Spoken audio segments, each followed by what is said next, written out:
The forest awakens slowly.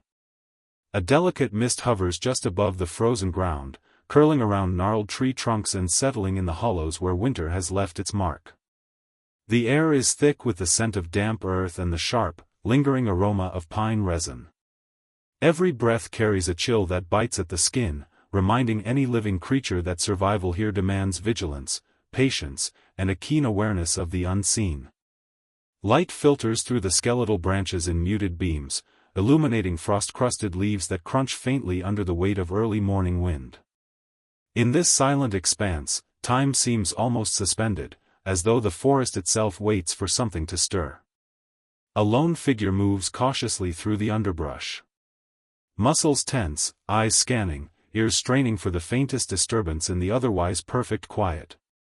The hunter's movements are deliberate and measured, each step calculated to avoid unnecessary sound.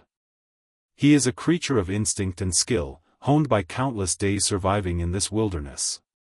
Every twig snapped, every distant animal call, every subtle shift in the wind holds meaning.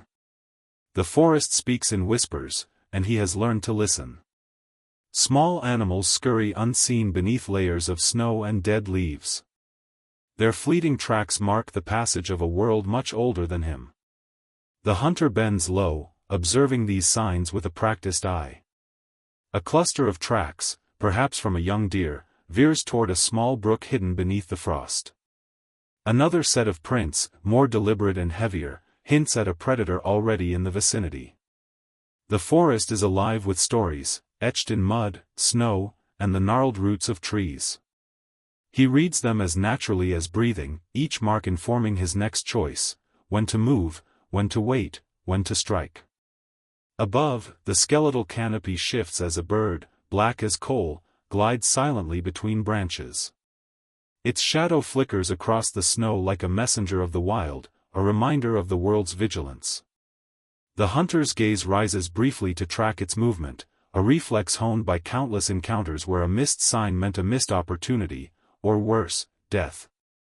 The wind carries distant sounds, the low rumble of shifting ice, the faint splash of water against rock, the eerie groan of a tree bending beneath the weight of snow.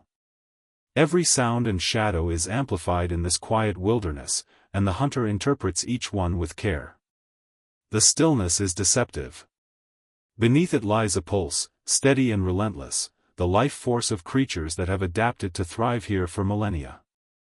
Wolves, mammoths, and elusive predators move in patterns older than memory. The hunter knows this and respects it. He does not see himself as master of this land, rather, he is a small participant in a grand, ongoing drama. His survival depends not on domination, but on harmony, an intimate understanding of patterns, cycles, and timing. To move incorrectly, to react too hastily, can be fatal. He pauses beside a frozen brook, its surface cracked like thin glass. Kneeling, he touches the ice, feeling the cold bite through his fingertips. Beneath it, the water flows silently, tirelessly. Life continues, hidden beneath the veneer of frost and stillness. It is a quiet lesson in patience and perseverance. The hunter inhales deeply, letting the sense of damp soil and pine resin fill him, centering his senses. The forest has rhythms, and he has learned to synchronize with them.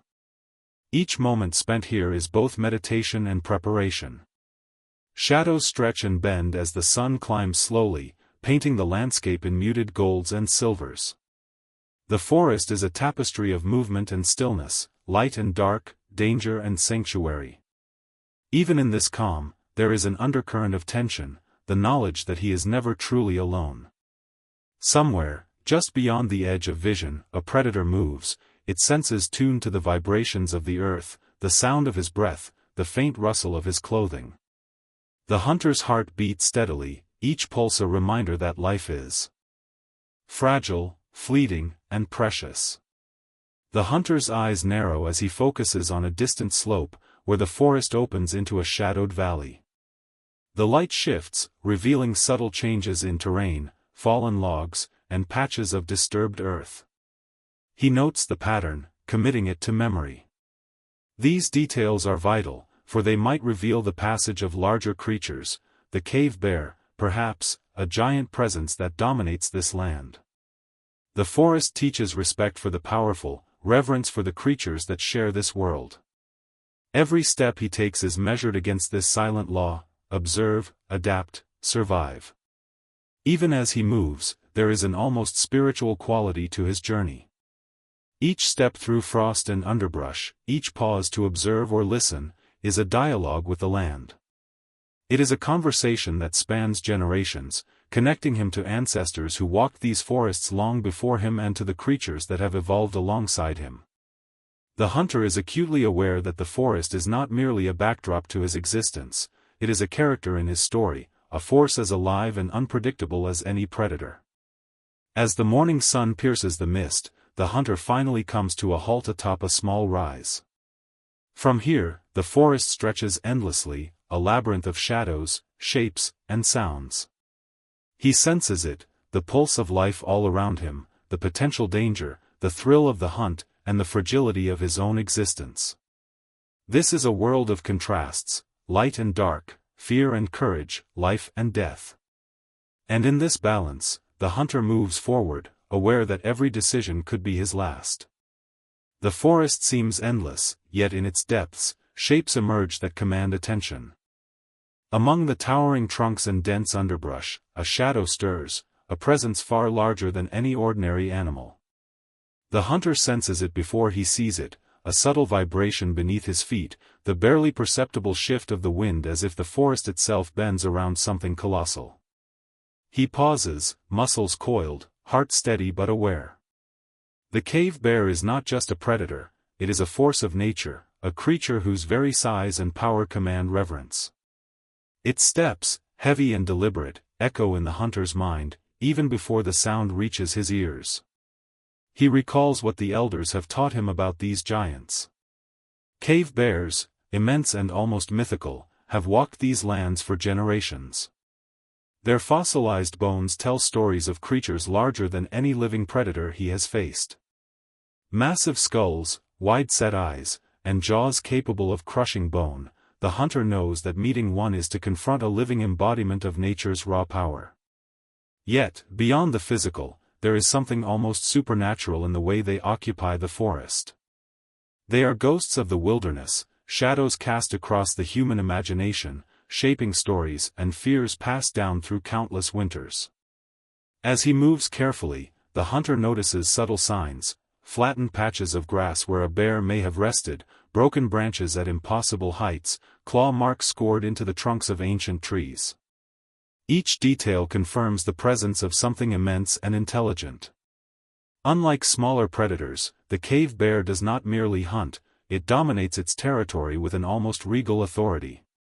The hunter respects this dominance, understanding that any misstep could provoke disaster. Every movement must be precise, every decision weighed against the potential consequences of this looming encounter.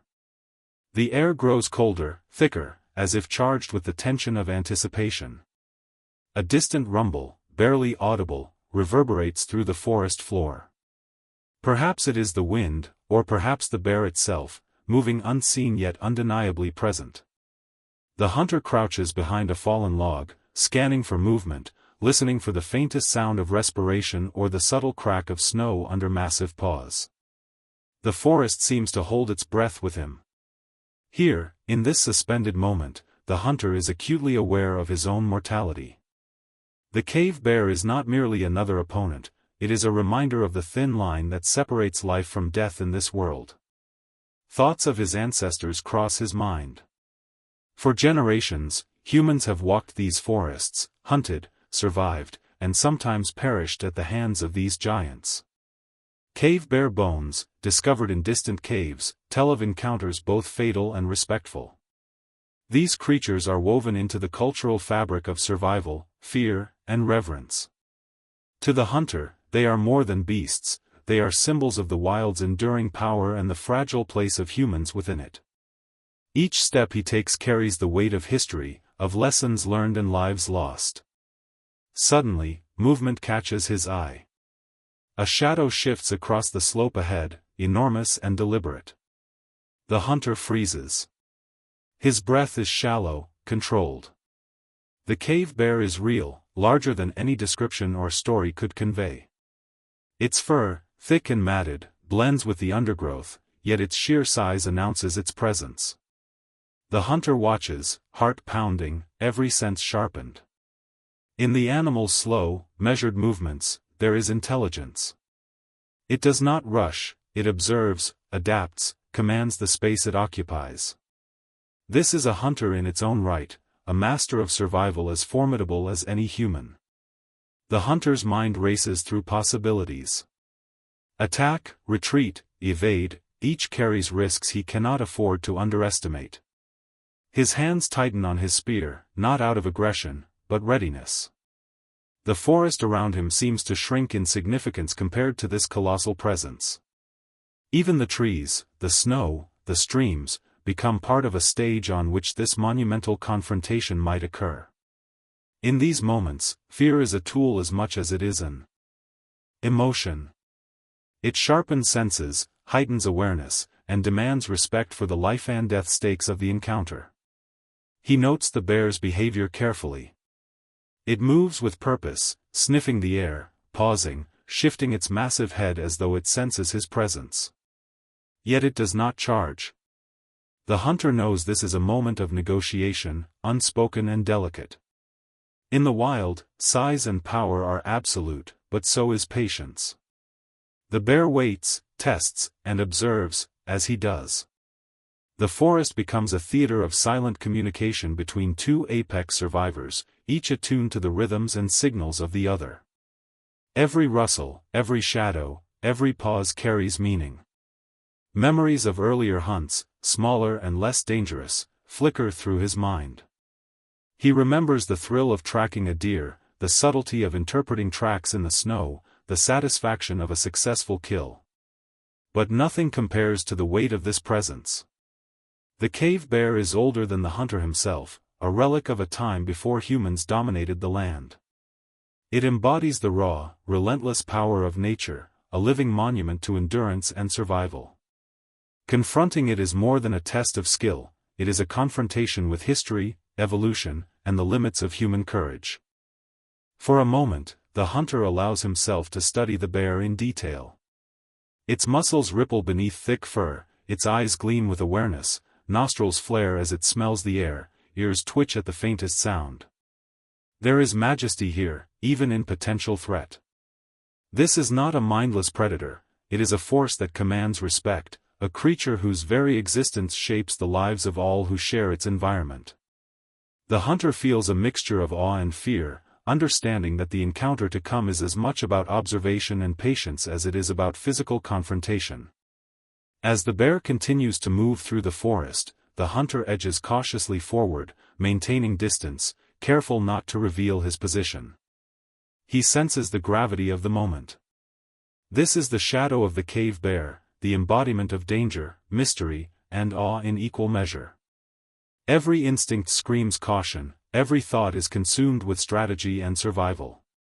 In the depth of this forest, among ancient trees and frozen streams, the hunter realizes that he stands at the threshold of a story that has been repeated countless times over millennia, a human confronted by the wild's most formidable creation, forced to navigate fear, respect, and the relentless struggle to endure.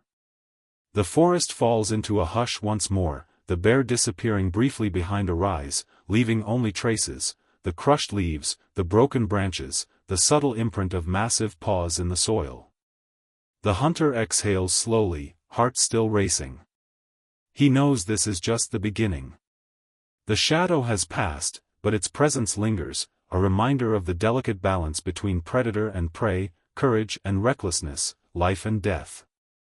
Every choice he makes now, every step forward, will be guided by the memory of that shadow, the echo of its power, and the unspoken understanding that he is no longer alone in this wilderness.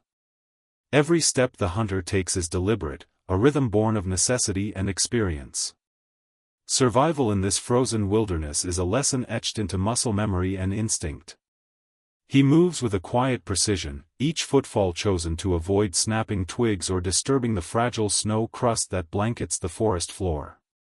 His eyes scan the landscape constantly, noting subtle changes in terrain, the way the wind shifts through the trees, the faint markings left by creatures both prey and predator. This is not mere observation, it is a form of communication with the world around him. Every track, every broken branch, every rustle of leaves tells a story, and he has learned to read these stories with uncanny accuracy.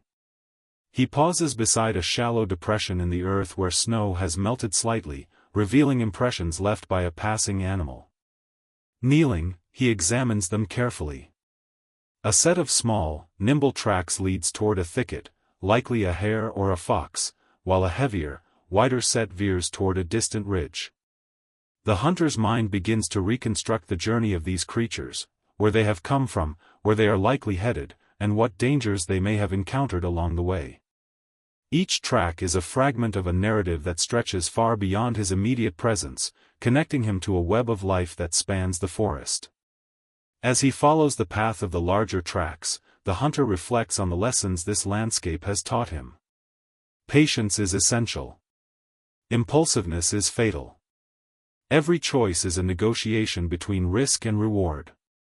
In this environment, nothing is taken for granted. The forest does not forgive carelessness, and the creatures that inhabit it are masters of subtlety and deception. To hunt successfully is to engage in a dialogue with the wild, a conversation in which silence, observation, and respect are as crucial as speed, strength, or cunning. The hunter's senses are alive in ways most humans cannot imagine. He hears the faint crunch of snow beneath distant paws, the whisper of wind against the bark of trees, the soft drip of water from icicles melting in the weak morning sun. Each sound carries meaning, each subtle vibration informs his understanding of the forest's current state. His eyes, trained over years of necessity, detect variations in light and shadow that would escape any ordinary observer. Movement becomes language, patterns become knowledge. He is acutely aware of his role in this environment, not as a master, but as an interpreter, a participant, and sometimes, as prey. Around him, the forest hums with life, each creature moving with intent and purpose. Birds flit through the trees, squirrels dart along branches, and unseen animals tread lightly through the underbrush. The hunter observes without disturbing, aware that any misstep could reveal his position. This silent vigilance is exhausting, yet it is a rhythm he has come to accept. Survival is a constant balance between motion and stillness, awareness and discretion, hunger and patience. Each day brings new challenges, new lessons, and new opportunities to adapt. The hunter pauses to consider the larger patterns of the land. Streams, ridges, and valleys are not merely obstacles or pathways, they are highways and hideaways for creatures of all sizes. By understanding the landscape, he gains insight into the behavior of his prey. Deer, elk, and smaller animals follow routes shaped by centuries of instinct and necessity. Predators, including the cave bear, use these same patterns to patrol their territory, hunt, and establish dominance. The hunter, attuned to these rhythms, moves with the forest rather than against it, blending observation with intuition to navigate a world that is both familiar and unpredictable. He examines a patch of frost-covered earth where the tracks of multiple animals intersect. Here, predator and prey have left their marks in close proximity, a silent record of conflict, survival, and coexistence. The hunter studies the impressions, noting the depth of paw prints, the spacing of steps, the subtle drag marks that suggest claws or antlers. Each detail informs his understanding of the environment, revealing the habits, strengths, and vulnerabilities of the creatures that share his world. This is knowledge passed down through generations, a mixture of inherited wisdom and personal experience, sharpened by necessity and refined by observation. Despite the practical purpose of tracking, there is also an emotional dimension to this process. Following the paths of other animals creates a profound sense of connection to the land and its inhabitants. The hunter feels the pulse of life beneath his feet, the subtle interweaving of predator and prey, the constant negotiation between danger and opportunity. This connection is both grounding and humbling, a reminder that he is part of a continuum that extends far beyond his own lifespan. Life in the Ice Age is fragile, fleeting, and precious, and every step taken with awareness reinforces this truth. As the day progresses, the hunter encounters signs of the cave bear once more. Massive claw marks etched into tree trunks, crushed undergrowth, and flattened brush testify to the bear's presence. These signs evoke a mixture of awe and trepidation. The hunter respects the bear's power, understanding that it is not simply an opponent to be outwitted, but a living embodiment of the wilderness itself. Its strength, intelligence, and unpredictability demand constant vigilance, shaping the hunter's decisions and movements. In this moment, he is acutely aware of the fragile balance between courage and caution, action and patience, life and death. The forest stretches endlessly around him, a landscape both beautiful and unforgiving. Frost glistens on leaves, sunlight filters through the skeletal canopy, and distant shadows hint at life moving beyond his perception. The hunter moves carefully, absorbing the sights, sounds, and sensations that will guide his next steps. Each movement is a blend of instinct, knowledge, and respect for the environment. He is a student of the land, a participant in its rhythms, and a witness to its countless stories. As dusk approaches, the hunter finds a sheltered spot beneath a fallen log. He rests briefly, reflecting on the day's observations. The tracks he has followed, the signs he has studied, and the lessons he has internalized will guide him in the encounters yet to come. The forest, ever watchful, continues its quiet symphony of life, indifferent to human presence yet intimately connected to every creature that moves within it. The hunter understands that his survival depends not on domination, but on harmony, awareness, and respect. In this frozen wilderness, knowledge is power, patience is protection, and every step is a story waiting to be read. The forest seemed to hold its breath as the hunter crept along the frozen ridge, senses taut and body coiled like a spring. Every step carried him closer to a presence he had long feared, yet also revered, the cave bear. For hours, he had followed subtle signs, massive paw prints pressed into frost, broken branches hanging precariously, flattened brush that bore the weight of something immense. Now, as he rounded a bend in the ridge, he saw it, a hulking silhouette emerging from the shadows, moving with deliberate grace and terrifying inevitability. The first sight of the bear is almost surreal. It is larger than any living creature he has ever encountered, a mountain of fur and muscle, each movement fluid despite its size. Its head is massive, crowned with a jutting skull, eyes dark and unflinching. Even from a distance, its presence is magnetic, commanding attention and respect. The hunter freezes, heart hammering, breath steadying as he observes. The forest around him seems to vanish, leaving only the two of them in a moment suspended between life and instinct. For a long moment, neither moves. The bear pauses, nostrils flaring as it takes in the scent of the forest and the faint trace of the hunter's passage. Its ears twitch, tiny movements betraying a keen awareness.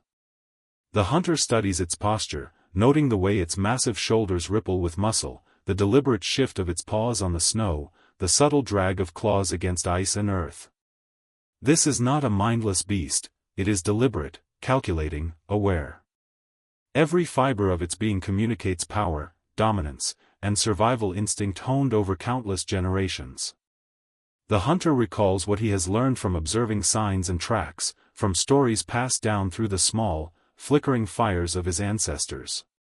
Cave bears are territorial, intelligent, and extraordinarily strong. To confront one is to confront a force older than human memory, a remnant of a wilderness that has shaped the land and all its inhabitants. Yet he also knows that the bear is not actively aggressive, at least, not yet. It moves with a confidence born of knowing its own strength, of existing in a world where few can challenge it. Time stretches as he watches, each second heavy with tension. The forest seems to amplify the silence, the crack of ice underfoot, the faint sigh of wind through the trees, the subtle creak of frost-laden branches. The hunter's muscles are tight, ready to react, yet he understands the necessity of stillness. One wrong movement could provoke the bear, and in such a moment, size and strength would outweigh skill and cunning. He lowers his body slightly, sinking behind a low outcrop of rock, becoming one with the landscape. Observation is his weapon now, patience his shield. The bear shifts, stepping into a patch of sunlight that glints off its thick fur. Dusting frost from its shoulders, it pauses again, nose lifting to the air, senses stretched to the utmost. The hunter can almost feel its awareness radiating through the ground, an invisible force that presses against him as if the bear knows he is there. There is awe in this moment, a recognition of the raw majesty of a creature perfectly adapted to survive, to dominate, to endure. Fear and admiration intertwine in the hunter's chest, a visceral reminder of his own mortality and the fragile balance of the natural world. He remembers the lessons of his ancestors: never underestimate the bear, never act hastily, respect its power, and above all, observe. The hunter takes a slow breath, steadying his thoughts, focusing on the bear's movements. It scratches at the bark of a tree, leaving deep gouges that tell a silent story of strength and territory. Each gesture is deliberate, almost ceremonial. The hunter notes the subtle details, the twitch of an ear, the lift of a paw, the flick of a massive snout as it scents the air. These are the movements of a master of its domain, a predator whose very presence shapes the forest itself. Then, unexpectedly, the bear turns, nostrils quivering, eyes locking onto something beyond the ridge. For a heartbeat, it seems aware of him, not as prey, perhaps, but as another presence in its domain. The hunter freezes completely, heart thundering in his chest. The bear sniffs again, shifts slightly, and then resumes its slow, deliberate path along the ridge. Relief washes over him, tempered by lingering tension. He knows this encounter is only the beginning, the first brush with a force that could end his life in an instant. Yet it is also a moment of revelation, a glimpse of the raw, unfiltered power of nature that has endured far longer than human memory. In these fleeting moments, the hunter reflects on the relationship between fear and respect. The bear is not evil, nor is it merely an obstacle. It is a mirror of the wilderness itself, formidable, relentless, and indifferent to human desire. To face it is to confront the ultimate test of courage, awareness, and adaptability. Every instinct honed by years of survival, every lesson passed down through generations, converges in this brief encounter. The hunter feels both insignificant and profoundly alive, acutely aware of the thin thread that separates him from death, and yet thrilled by the intensity of existence in its rawest form. As the bear moves farther into the shadows of the forest, the hunter follows cautiously, maintaining distance but never breaking sight. Every step is calculated, every movement deliberate. He watches the bear pause to sniff the ground, to nudge a fallen branch, to press its massive paw against the frozen earth. These are the marks of dominance and survival, acts that speak of power far beyond human comprehension. The hunter absorbs each detail, mentally cataloging behaviors, timing, and patterns. Knowledge is survival, and observation is the hunter's only weapon in the presence of this colossal force. Even as the bear disappears briefly behind a rise, its presence lingers like a shadow etched into the forest itself. The hunter senses its continued observation, the faint possibility that it has detected him but chooses not to act, for now. There is an unspoken tension in this silent negotiation, a dialogue without words, a battle of patience, intelligence, and instinct. The forest holds its breath, and the hunter, attuned to every sound, every movement, every vibration, knows that he has entered a world in which life and death are measured in seconds, and where the smallest miscalculation can have catastrophic consequences. As the encounter ends, for now, the hunter allows himself a brief exhale. The first glimpse of the cave bear has left him shaken, awed, and profoundly aware of his own vulnerability.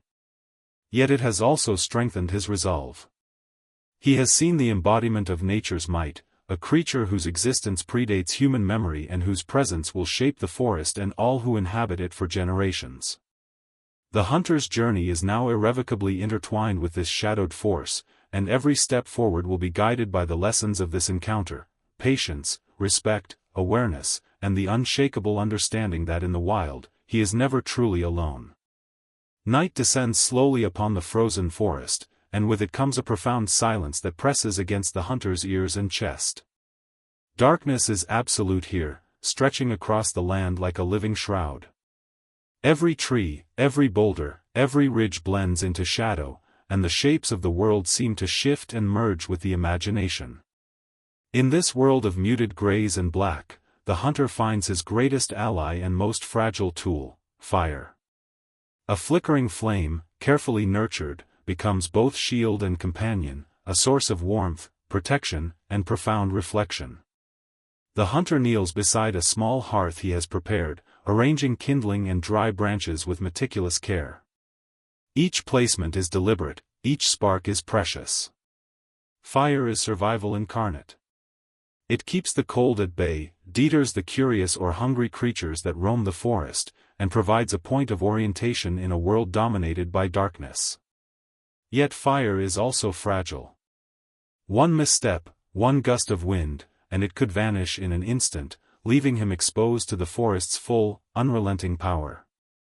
The hunter's hands move with practiced precision. A dance he has learned through countless nights of necessity, each movement reflecting both instinct and intelligence honed over years. When the first ember catches, he breathes slowly, coaxing life into the fragile spark. The tiny flame grows, consuming the dry twigs, licking upward in shades of gold and orange. The glow spreads, illuminating the hunter's face, the frost-crusted ground, and the twisted shapes of trees that bend like silent sentinels over his temporary refuge. In this circle of warmth and light, the hunter feels a fleeting sense of control in a world that otherwise operates according to its own rules. Fire becomes a boundary, a fragile barrier between life and the abyss of the forest's dark heart. As the flames grow, the hunter reflects on their deeper significance. Fire is not merely a tool, it is a bridge between humanity and the wilderness, a symbol of intelligence, adaptation, and the ability to manipulate the environment to ensure survival. It transforms the night from an enemy into a companion, revealing textures, movements, and details that would otherwise remain hidden. Shadows dance along the bark of trees, flicker across rocks, and shimmer on the surface of frozen streams. Within these moving patterns, the hunter perceives shapes, movements, and presences, some real, some conjured by the mind's natural tendency to seek meaning in darkness. Fire, in essence, illuminates not only the physical world but the mind itself, drawing attention to both external and internal landscapes. The hunter leans back slightly, the warmth seeping through his clothing, grounding him in the moment. He watches the shadows play across the forest floor, imagining forms of creatures long past, echoes of ancestors, and perhaps the distant figure of the cave bear itself, stalking silently in imagination as well as reality. Fire casts both clarity and ambiguity, revealing and concealing in equal measure. The hunter senses this duality. The same flame that provides warmth and security also illuminates his own vulnerabilities, reflecting the delicate balance between power and fragility that governs his existence. In the glow of the fire, the hunter contemplates mortality and courage. Each spark mirrors the fleeting nature of life, fragile yet persistent, constantly renewed by attention and care. Just as a spark can be extinguished by neglect, a human life can be ended by a single misstep in the wilderness. Yet the same spark has the power to guide, protect, and endure, much like the lessons passed down through generations: knowledge, patience, and awareness. The hunter sees a reflection of his own existence in the dancing flames, a metaphor for survival itself, always at risk, always precious, always demanding respect. He casts his gaze beyond the circle of light into the surrounding darkness. Shapes loom in the distance, barely discernible, the familiar forest transformed by shadow into a landscape of uncertainty and threat. Yet there is beauty here as well, a fragile, delicate beauty that exists only in the interplay of fire and night. He senses movement, not just in the trees but in the air itself, the subtle presence of animals responding to the night and the flickering glow. The forest is alive, and he is a part of it, caught in the delicate tension between observation, understanding, and survival. Fire also serves as a tool of communication. Smoke rises, curling toward the sky, carrying signals both seen and unseen. To other humans, it might indicate presence; to predators, it can warn or confuse. The hunter has learned to respect this medium, understanding that fire is both a gift and a responsibility. Its use is strategic, its control a reflection of intelligence, and its presence a reminder of human adaptability. Beyond practical necessity, the fire illuminates the emotional and philosophical landscape of life in this wilderness, reinforcing the delicate balance between man and nature.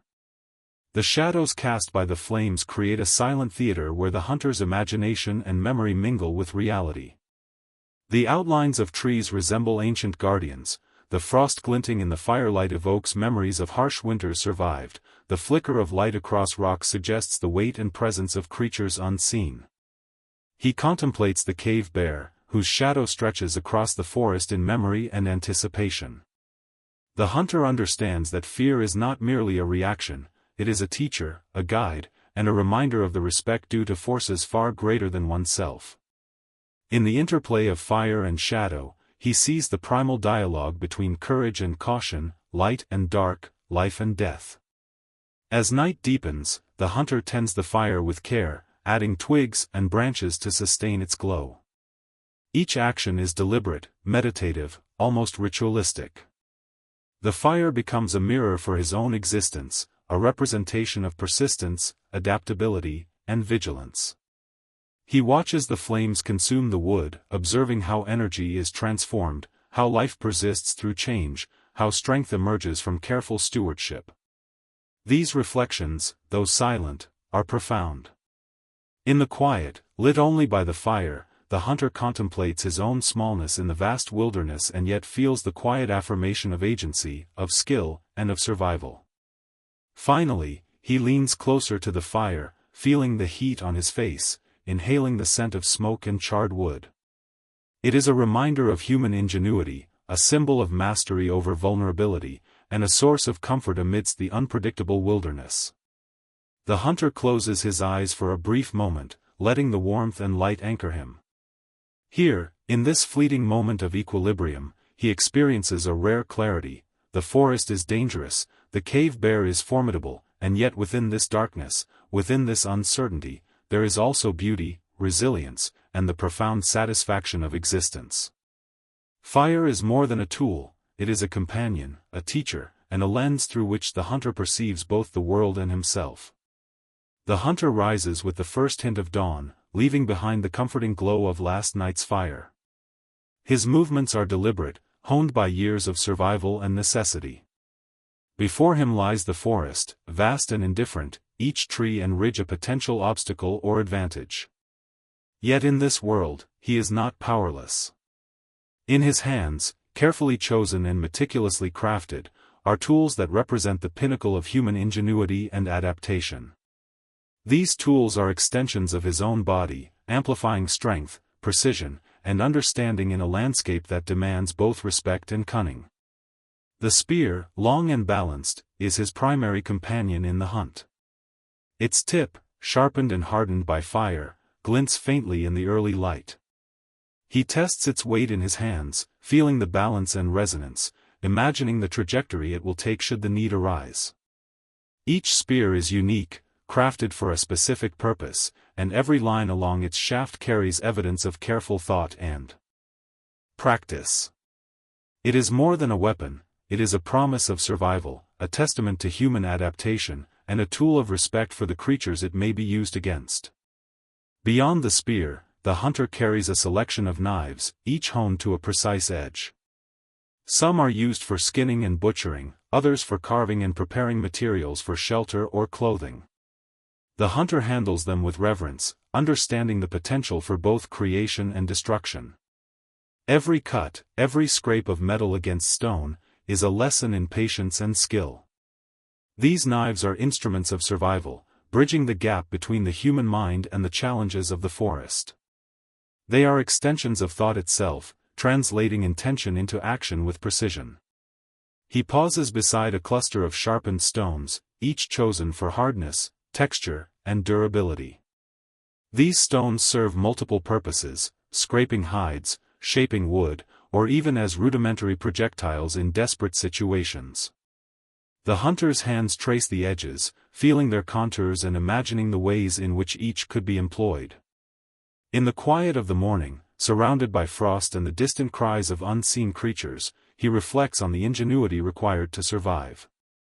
Tools are not merely objects, they are manifestations of intelligence, observation, and the intimate understanding of one's environment. Clothing, too, is a form of ingenuity. The hunter's tunic, fashioned from the hides of smaller prey, is layered for insulation and mobility. Each stitch, each binding, represents knowledge passed down through generations, lessons learned through trial and survival. He adjusts the fit, ensuring that movement is unimpeded while warmth is maximized. In this frozen landscape, where hypothermia can claim life within hours, clothing is as vital as the spear, each piece a testament to human foresight and adaptability. Even fire itself, carried in the form of embers or prepared tinder, is a tool of immense value. It requires skill to ignite, sustain, and control, yet its benefits are immeasurable: warmth, protection, cooking, and psychological comfort.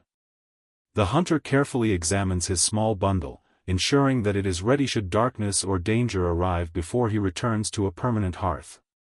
This preparation, meticulous and deliberate, exemplifies a deeper understanding of the environment, a symbiotic relationship between human intelligence and the untamed world. The hunter also carries primitive cordage, made from plant fibers twisted and strengthened over time. These cords serve multiple purposes: securing tools, constructing snares, or binding materials for shelter. Each coil represents careful craftsmanship, an understanding of natural materials, and an anticipation of the needs that survival may demand. The hunter's fingers flex around the fibers, testing tension and strength, knowing that in a moment of crisis, this simple yet versatile tool could mean the difference between life and death. Water storage, though rudimentary, is another critical element of his toolkit. A hollowed gourd or animal bladder can hold life-sustaining liquid, ensuring that even in remote regions of the forest, the hunter can maintain strength and focus.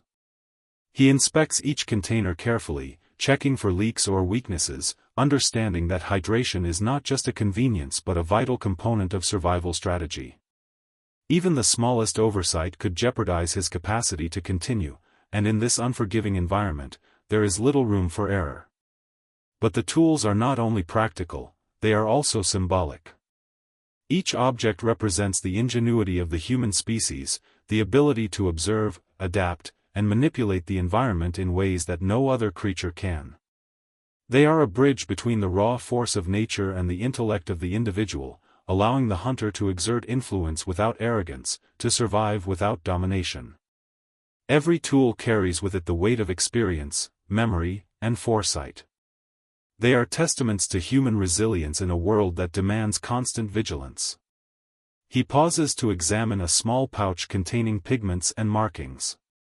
These are not merely decorative, they are part of the hunter's connection to the world, a way to communicate, to symbolize, or perhaps to leave traces for others who may follow.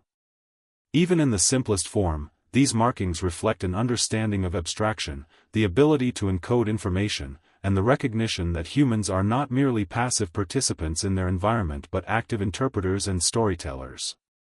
The tools, then, are extensions not only of survival but of culture and intellect. The hunter's inventory, however modest it may appear, is the product of careful observation and intimate understanding of his surroundings. Each item has been selected for its utility, durability, and potential to shape the outcome of encounters with both prey and predator. In his hands, these tools become instruments of mastery over circumstance, amplifiers of thought and action, and symbols of humanity's unique relationship with the natural world. They allow him to navigate the precarious balance of life in the forest, bridging the gap between vulnerability and resilience. Finally, he secures his tools and readies himself to move deeper into the forest. The frost glints on his spear, knives tucked at his belt, cordage coiled and ready, and fire tinder protected against the elements. Each item is a carefully considered component of a larger strategy, a network of preparation and awareness that allows him to face the unknown with confidence tempered by respect. As he steps forward, the forest seems to recognize his presence, responding with subtle shifts in light and shadow, sound and scent. With tools in hand, he is both vulnerable and empowered, a small yet formidable participant in the timeless dialogue between human ingenuity and the wilderness that surrounds him. The hunter moves silently through the dense forest, his eyes scanning the frozen ground for the smallest hint of passage.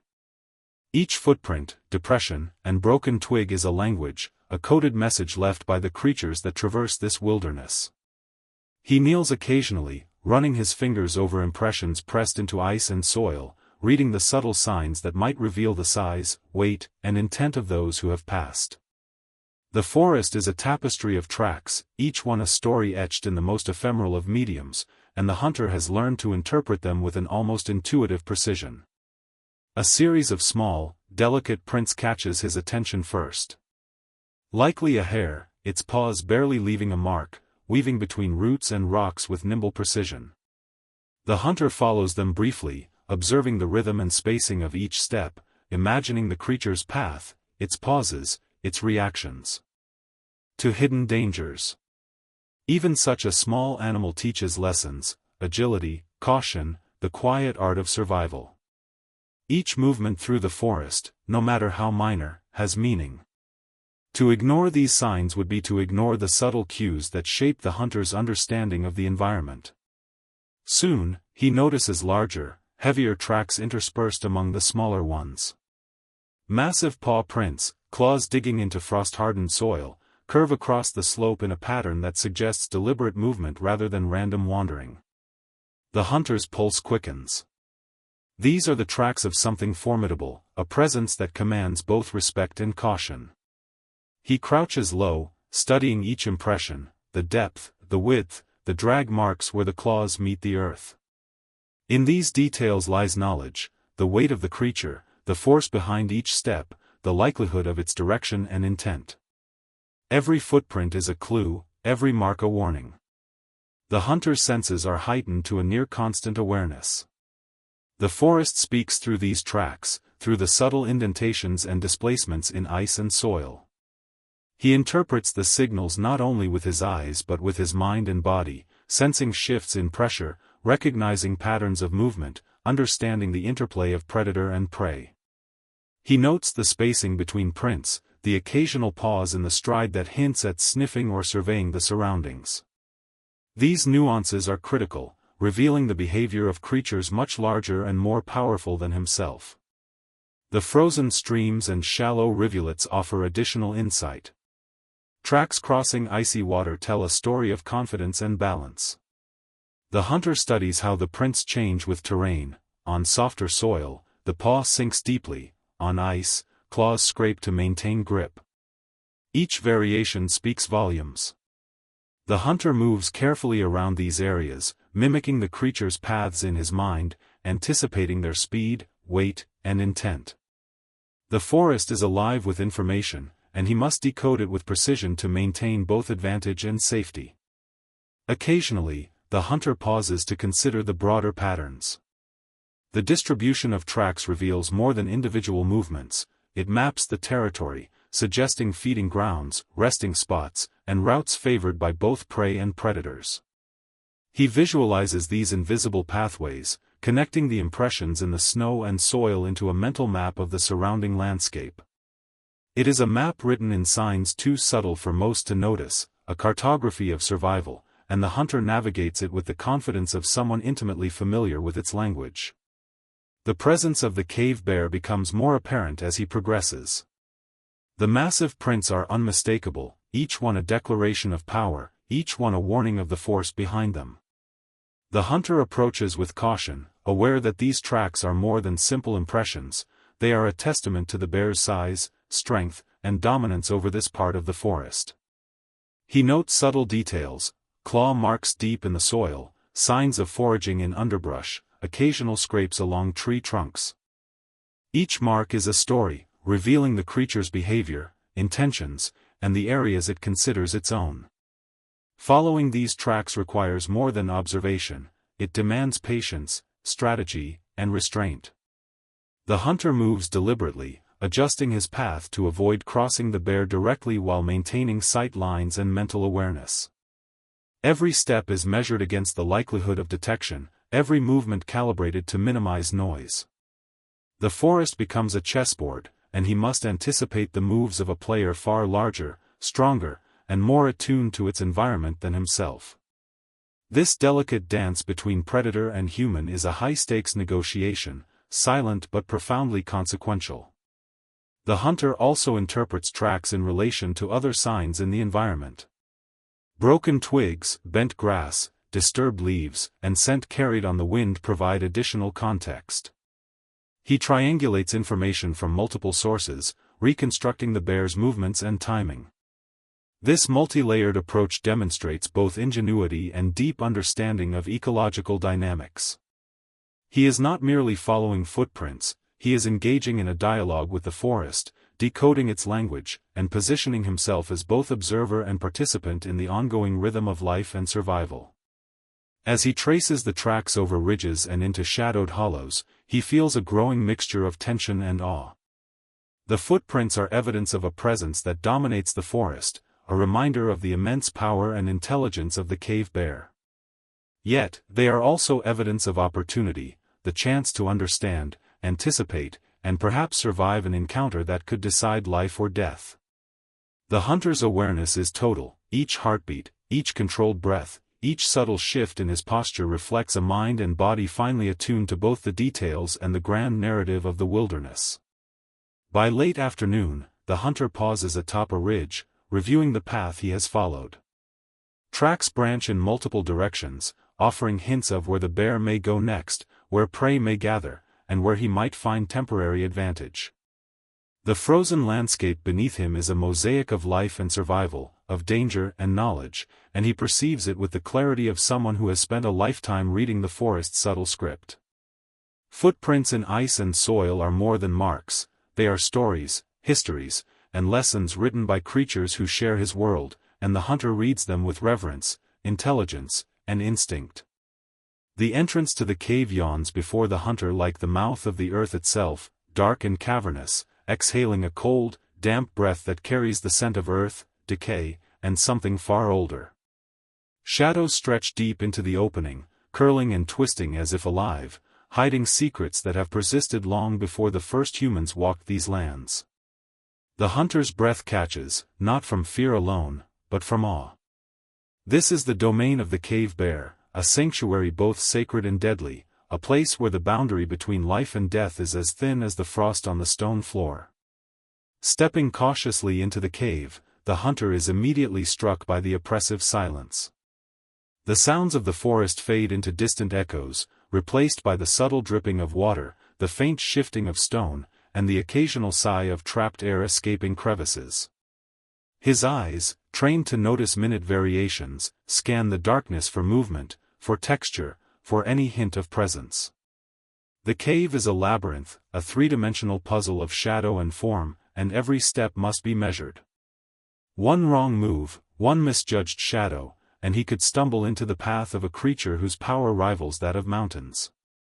Faint tracks in dust and mud lead deeper into the darkness, clawed impressions pressed firmly into the earth where the bear has passed. The hunter crouches, tracing the patterns with his gaze, analyzing the stride and distribution. Each footprint tells a story of size, weight, and deliberate movement. Here, the cave is more than a shelter, it is a living testament to the bear's dominion, every indentation a statement of power and presence.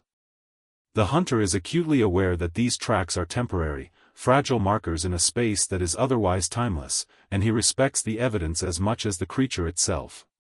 The air grows colder and more humid as he moves inward. Mist clings to the walls, swirling in low light, refracting the weak rays that filter from the entrance. The cave is not merely a hollow in the earth, it is a sensory environment, filled with textures, scents, and sounds that demand heightened awareness. The hunter adjusts his steps, feeling the subtle rise and fall of the stone floor beneath his feet, listening to the echoes of his own breathing. Every motion carries weight, every sound is magnified. The cave, ancient and indifferent, becomes a theater in which he is both actor and audience, observed and observing in equal measure. Deeper still, he notices remnants of the bear's presence beyond footprints, scattered bones gnawed clean of marrow, crushed vegetation pushed aside to create resting areas, patches of fur caught on jagged rock. These details are more than signs of life, they are lessons in survival, dominance, and adaptation.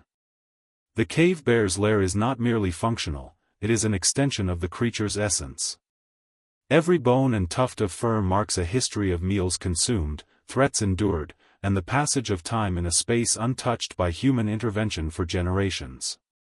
The hunter studies them with reverence, understanding that each fragment tells a story of existence far larger than his own. Shadows stretch long and threatening as the hunter moves toward the cave's heart. Light from the entrance diminishes, replaced by a gray, suffocating gloom. The walls seem to close in, the ceiling dips lower, and the cave floor becomes uneven, jagged, and treacherous. He senses the magnitude of the space he has entered, the immensity of the creature that calls it home. In this environment, ordinary caution is insufficient, survival depends on the fusion of intellect, instinct, and observation. Every step is a negotiation with the unknown, every pause a meditation on the balance between curiosity and danger. The hunter's mind wanders, briefly, to the philosophical dimensions of this encounter. To enter the cave is to step into a world that has existed long before humans claimed dominion over the land, a world where forces larger and older than mankind govern the flow of life. Here, he confronts not merely a predator but the embodiment of the wilderness itself, timeless, indifferent, and majestic.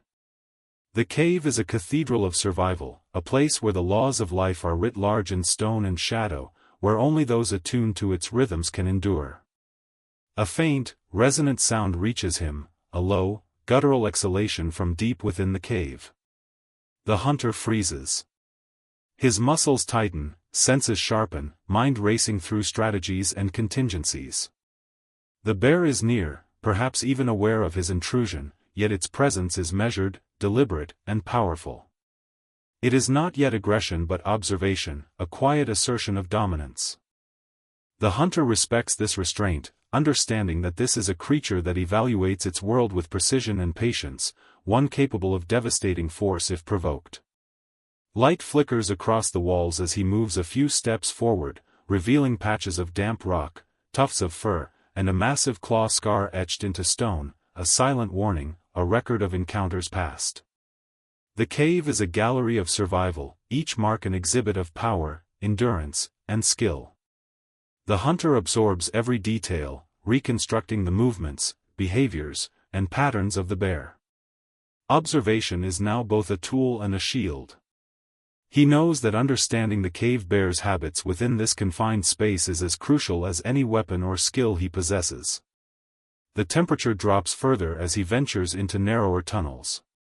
The air is thick with the scent of animal and earth, a mixture of musk, decay, and mineral tang.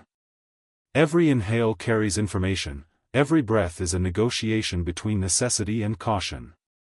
His eyes gradually adjust to the gloom, and he begins to notice subtle movements at the edges of perception, a shifting of rock, a flash of fur, the glint of an eye reflecting the faint ambient light. The cave is alive, and the hunter is acutely aware that he is not alone. Despite the danger, there is also a strange sense of awe. The cave's architecture, formed over millennia, is magnificent and indifferent, shaped by natural forces and inhabited by creatures whose very existence challenges human comprehension. The hunter moves carefully, reverently, understanding that this is a space where life and death coexist in delicate balance. Each step forward is a dialogue with the wilderness, each pause a moment of reflection on the power, beauty, and danger of a world that operates on its own ancient rules. Finally, he reaches a chamber where the darkness is almost absolute. The ground is uneven, littered with rocks and debris, and the ceiling arches high above, shrouded in shadow. Here, the hunter senses the proximity of the cave bear more intensely than ever. The air vibrates with presence, weight, and anticipation. This is the cave's dark heart, a space that has witnessed countless encounters, lives gained and lost, and the constant assertion of dominance by one of nature's most formidable creatures. The hunter knows that every decision from this point forward must be precise, every movement calculated, for in this place, the line between life and death is thinner than a whisper, and the shadows themselves seem to carry the weight of survival.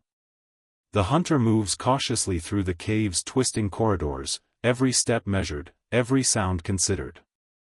The darkness here is absolute, and even the small, practiced movements of his body seem to echo unnaturally, bouncing off jagged walls and uneven floors.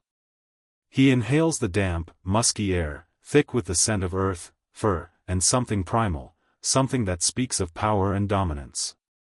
Then, faint but unmistakable, comes another scent, warm, musky, and alive. The cave bear is near. The hunter freezes, muscles taut, mind racing through instinct, memory, and strategy simultaneously. The first awareness of the bear's presence is subtle, almost imperceptible, a low vibration through the stone floor as massive paws shift, the gentle rustle of air moved by a body far larger than his own. The hunter's heart pounds, not from fear alone but from the sheer gravity of the encounter. He feels the weight of eons of survival pressing down, the legacy of countless generations of both humans and predators intersecting in this cave. Every fiber of his being is alert. To breathe, to move, to think, every action is amplified by the proximity of the beast. Then comes the sound, a deep, resonant exhalation, like wind passing through a narrow mountain pass, vibrating in the cavernous chamber. It is not a roar, not yet, but a presence that fills the space, commanding attention, demanding respect. The hunter lowers himself closer to the ground, sinking into shadow, blending with the contours of the cave floor. His spear is gripped tightly, knives pressed against his belt, cordage coiled and ready. Yet even as his tools provide a sense of preparedness, he knows they are almost irrelevant against the sheer force and mass of the cave bear. Survival here depends on awareness, patience, and intuition. Every instinct honed over years sharpens.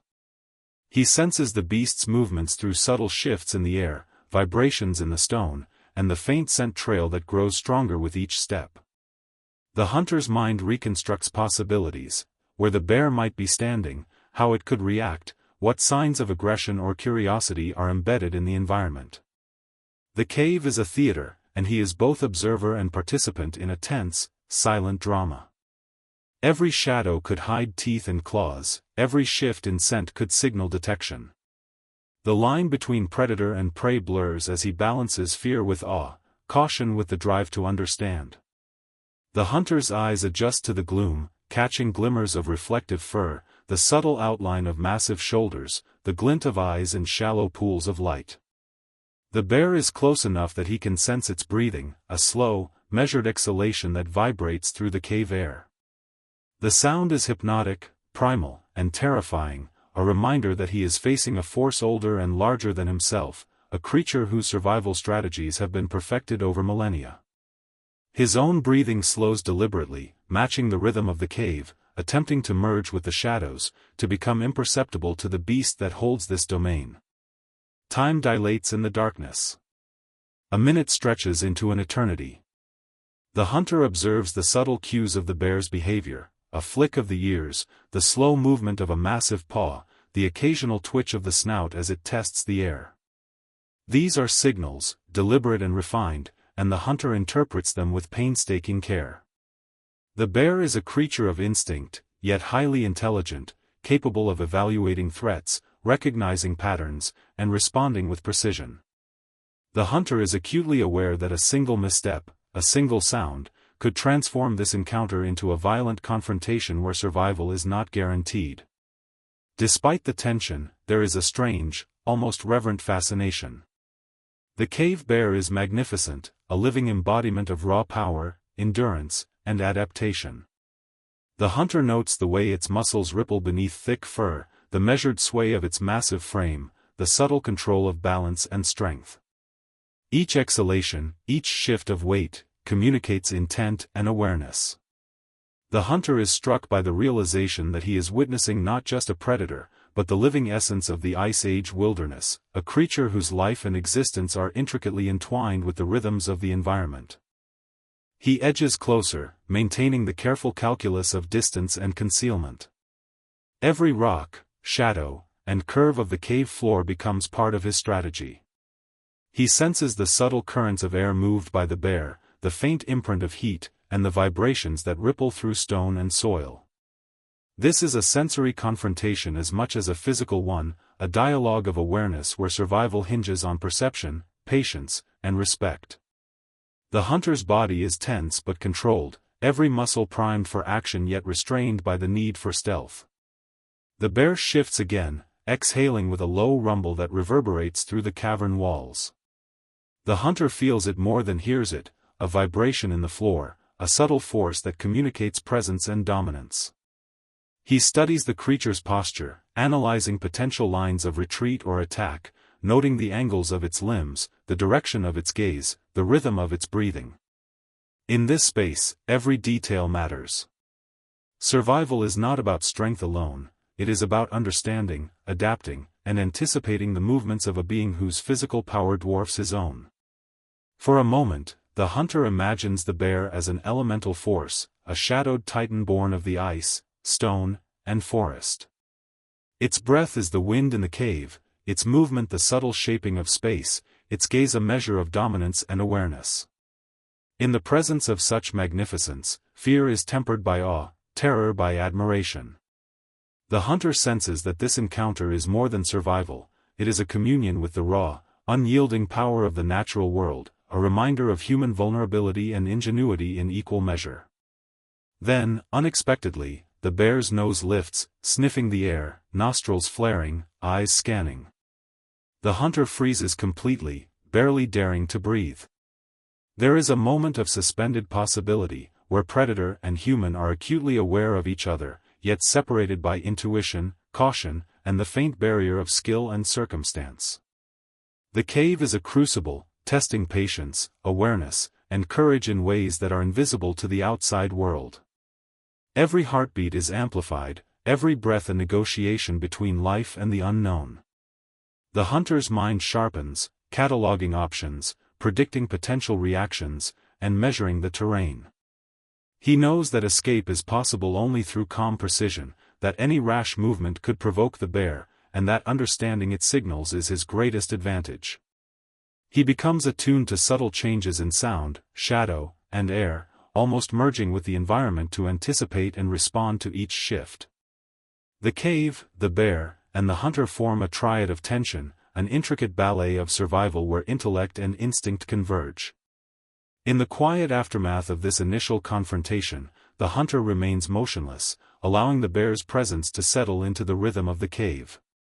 The exhalations, movements, and subtle vibrations continue, yet he feels a fragile confidence, born of observation, patience, and respect.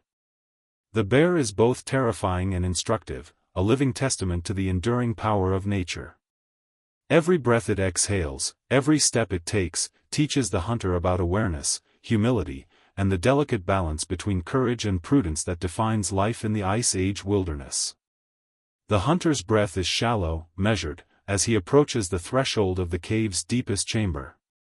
The flickering light from his small fire outside has long since vanished, replaced by the dim, diffused illumination filtering through cracks and mineral deposits. Shadows dominate the space now, stretching long and thin across the jagged walls. Every step forward feels like crossing an invisible line, a boundary between observation and confrontation, between survival and annihilation. He senses that the cave bear is near, closer than ever, and that he is at the very edge of its dominion. Each footfall is deliberate, tested, and cautious. The uneven stone floor threatens to betray him with the slightest misstep. He leans low, using rocks and fallen debris to mask his silhouette, moving as silently as possible. The air is thick with anticipation and the unmistakable scent of the bear, a potent mixture of musk, earth, and raw power. His senses, already heightened, now register minute changes in temperature, subtle shifts in airflow, and the vibrations through the stone beneath his feet. These are all signals, clues to the bear's location, intent, and state of awareness. The hunter pauses at a narrow bend in the tunnel, peering around the corner. A massive paw print, pressed deep into soft mud, dominates the floor. Its size and depth speak volumes. This is no ordinary creature, but a titan of flesh and muscle. He notes the spacing, the direction, the subtle drag of claws marking the earth, evidence of deliberate movement. The bear has paused somewhere ahead, resting, observing, or perhaps simply existing in its domain. The hunter's heart hammers, yet he remains poised, every muscle coiled, every thought focused. Patience is now his ally, haste would be fatal.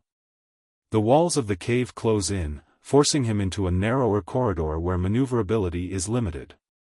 Each movement becomes more critical, each shadow a potential hiding place for the bear. He can feel the tension rising, a living pulse that matches the rhythm of the cave itself. The hunter's mind catalogues every detail, the angle of rocks, the texture of the floor, the faint glimmer of moisture that might cause a slip.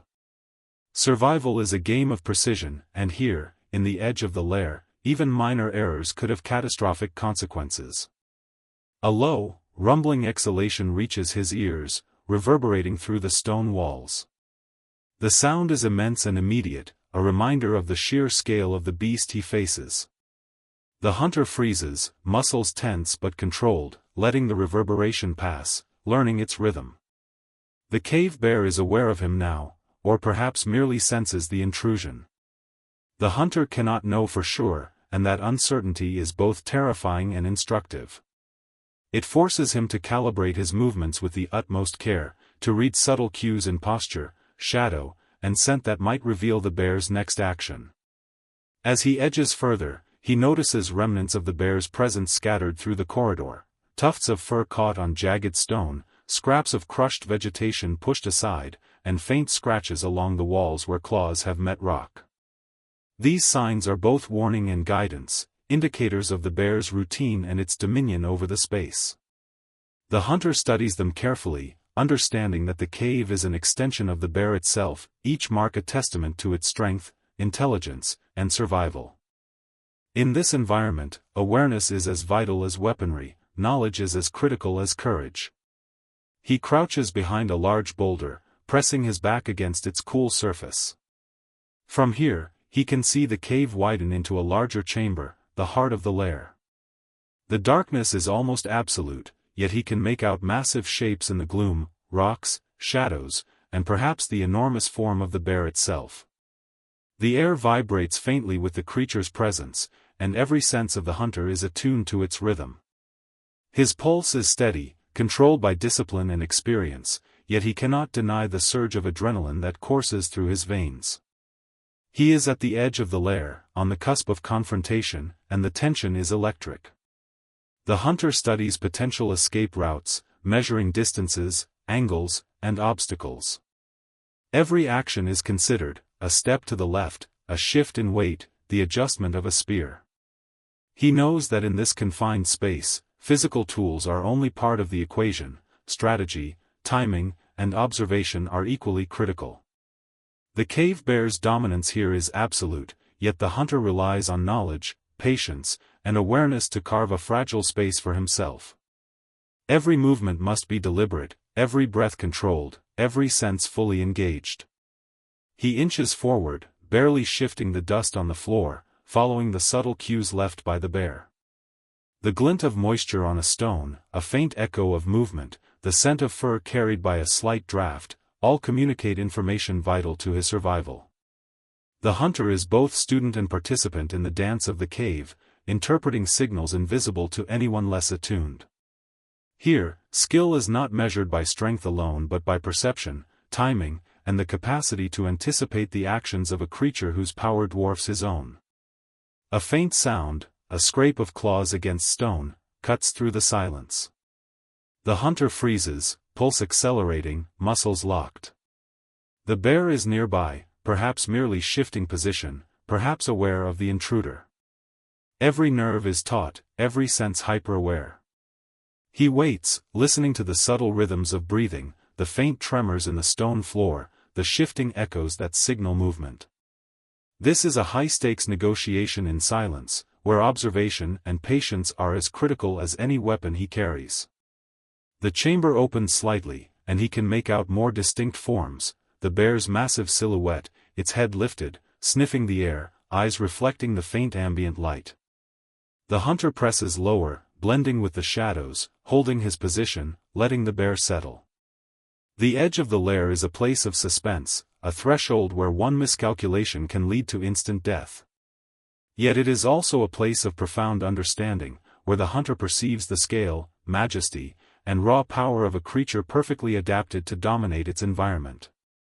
Here, at the very edge of the cave bear's dominion, the hunter experiences a convergence of fear, awe, and clarity.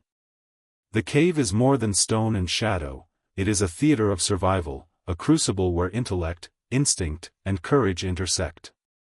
The bear is both a threat and a teacher, its presence demanding respect, observation, and patience. The hunter remains motionless, attuned to every breath, every movement, every vibration in the floor and walls, fully aware that his choices in the next moments will define life or death. The hunter remains perfectly still, crouched in shadow, as the cave bear shifts its massive bulk within the chamber. Time stretches and contracts, each second feeling both infinite and fleeting. The air is thick with anticipation, charged with the silent language of predator and prey. The hunter's senses are overwhelmed yet focused: the faint rustle of fur against stone, the subtle movement of the bear's shoulders, the rhythmic exhalation of air that vibrates through the cave's walls. Every detail is amplified, every nuance a potential signal, and the weight of the encounter presses on him like the stone itself. He watches the bear tilt its massive head, sniffing the air, nostrils flaring, ears twitching. The hunter can almost sense the creature's thought process, the calculation behind each measured movement. There is intelligence here, a sharpness that rivals his own, honed by evolution and necessity. The bear is a creature perfectly adapted to this environment, unyielding in strength, patient in strategy, and aware of every fluctuation in its surroundings. The hunter is aware that he is intruding upon a force that has existed for millennia, and the gravity of that realization anchors him to caution, patience, and observation. Every muscle in his body is coiled, ready for action, yet restrained by the necessity of remaining undetected. The slightest twitch, the faintest sound, could provoke an immediate and potentially lethal response. His heartbeat is a metronome in the silence, each thrum a reminder of the fragile boundary between life and death in this primeval theater. Breathing is deliberate, shallow, controlled, a dance of restraint that mirrors the stillness of the cave and the calculated movements of the beast. The hunter studies the cave's contours, understanding that the spatial relationship between himself and the bear is as critical as any weapon he carries. Stones, ledges, shadows, they are all part of the negotiation for survival. He imagines the potential paths the bear might take, the angles of movement, the speed at which its immense body could close distance. Awareness becomes a form of strategy, perception a tool of defense. In the silence, he feels a profound connection to the rhythms of the cave, the pulse of the earth, and the ancient dialogue between species that has persisted since time immemorial. For a moment, the bear freezes, nostrils quivering, ears swiveling, its dark eyes scanning the shadows. The hunter holds his breath, feeling as if the world has narrowed to a single thread of tension. The standoff is more than a confrontation, it is an intricate exchange of awareness and intention. Both beings recognize the other's presence, and in this recognition exists both threat and understanding. The cave, ancient and indifferent, frames this encounter as a test of patience, intelligence, and respect for the power inherent in life. In the stillness, the hunter's mind drifts to reflection. He contemplates the nature of fear, the intersection of courage and survival, and the delicate balance that allows life to persist in the Ice Age wilderness. The bear is both adversary and teacher, a living symbol of the natural order, of strength tempered by intelligence, and of the constant negotiation between predator and prey. To survive is not simply to evade harm, it is to understand, to anticipate, and to respect the forces that shape existence. The cave seems to pulse with the presence of the bear. subtle vibrations travel through the stone, a language of movement and weight.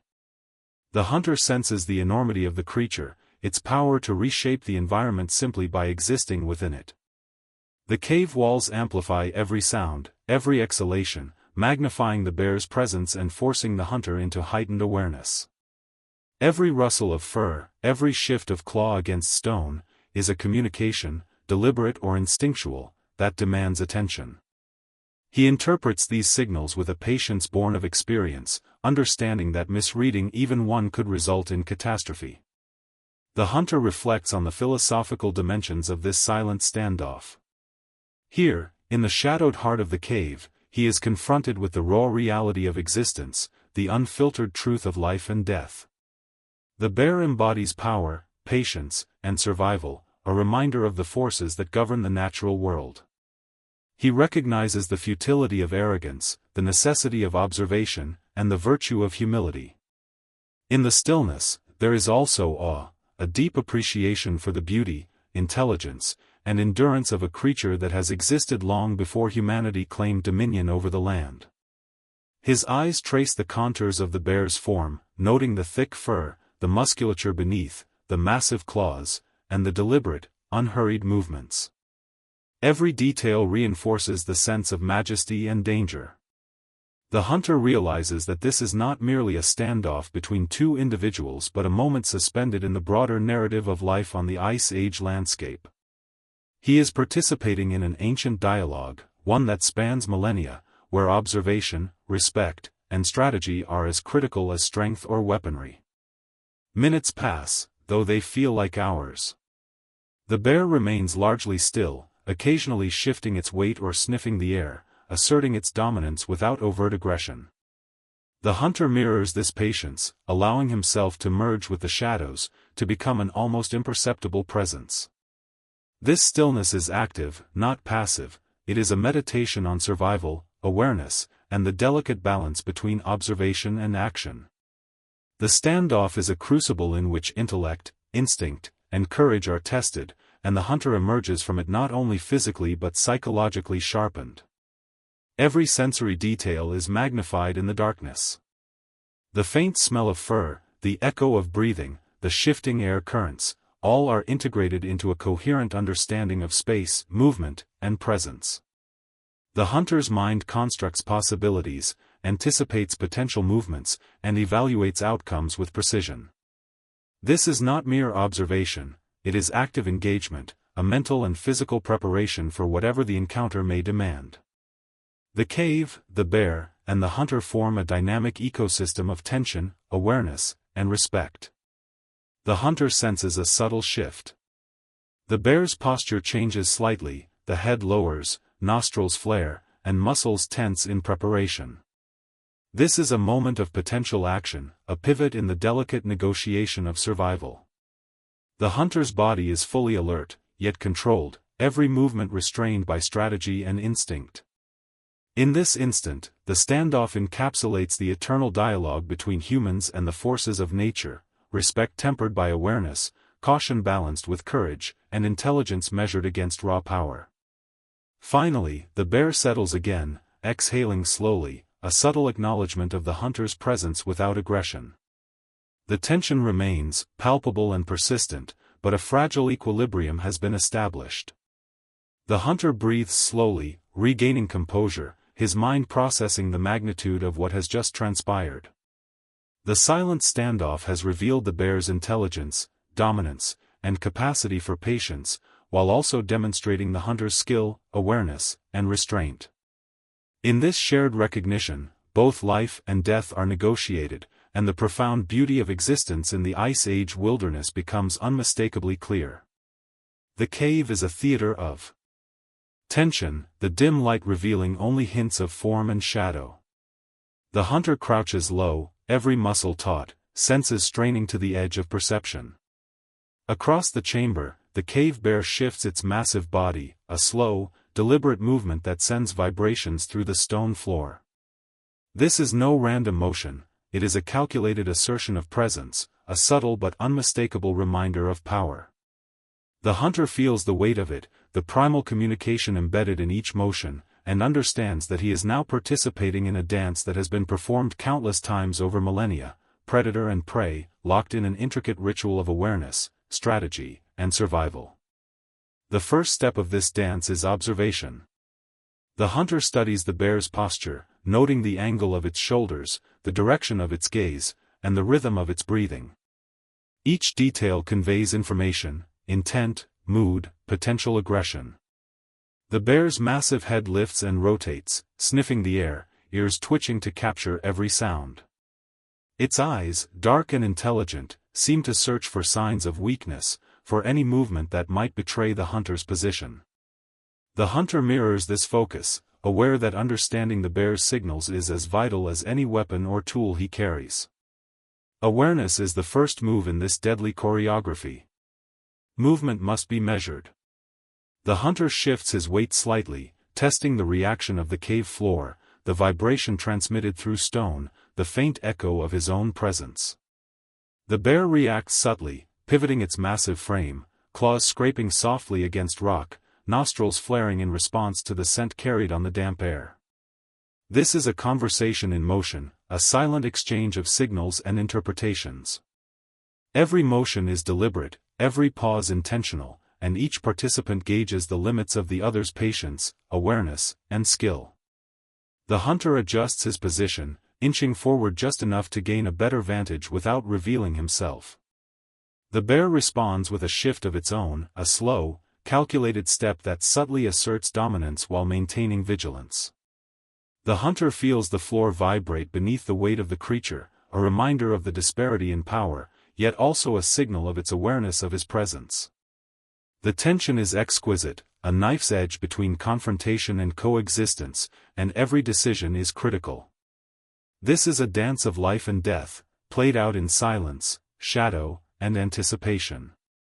The cave's architecture amplifies every motion. Stalactites drip in echoing rhythm, faint air currents carry scent in unpredictable ways, and uneven stone surfaces provide both obstacles and concealment. The hunter uses every feature to his advantage, weaving through shadow, adjusting his stance, and reading the environment as much as the bear. The bear, too, adapts to the space, each movement a negotiation with the terrain. This mutual attunement to surroundings is part of the dance, a shared language of survival, instinct, and intelligence. Every now and then, the bear pauses, nostrils flaring, ears flicking, eyes narrowing. The hunter remains perfectly still, letting the creature's movements dictate his own. He feels an almost meditative focus, a merging of intellect and instinct. Awareness expands beyond sight and sound to include vibration, scent, and even the faintest shifts in temperature. Each sensation is a clue, a note in the ongoing symphony of survival. The hunter realizes that this dance is not merely physical but psychological, a test of patience, perception, and resilience. The hunter's spear is poised, but it is not just a weapon, it is a tool of balance and preparation. He adjusts the grip subtly, ready to react if the bear lunges or retreats, but not so much that it betrays his presence. Knives at his belt are pressed close, cordage coiled and prepared, yet he knows that strategy, timing, and awareness will determine outcome far more than raw force. Every tool, every movement, every breath is an extension of intention, a means to maintain equilibrium in the high-stakes choreography unfolding within the cave. A low, rumbling exhalation from the bear resonates through the chamber. The hunter senses the vibration in the stones beneath his hands, a subtle reminder of the creature's immense mass. He shifts imperceptibly, adjusting to maintain optimal distance and angle. The bear moves, turning its body, sniffing at the air, each motion calculated. The hunter reads these cues, adjusting his own stance, measuring the floor, the shadows, the ambient light. In this moment, the dance becomes almost ritualistic, a negotiation of awareness, respect, and survival instincts. The predator and prey dynamic is now intertwined with a psychological duel. The hunter imagines the bear assessing him as meticulously as he studies the bear. The slightest motion, the faintest sound, could provoke aggression or caution. Each participant gauges not only physical capability but intent, strategy, and patience. The hunter reflects on the broader implications. This interaction is a microcosm of the Ice Age wilderness, a stage upon which countless generations have performed similar dances, each learning, adapting, and surviving.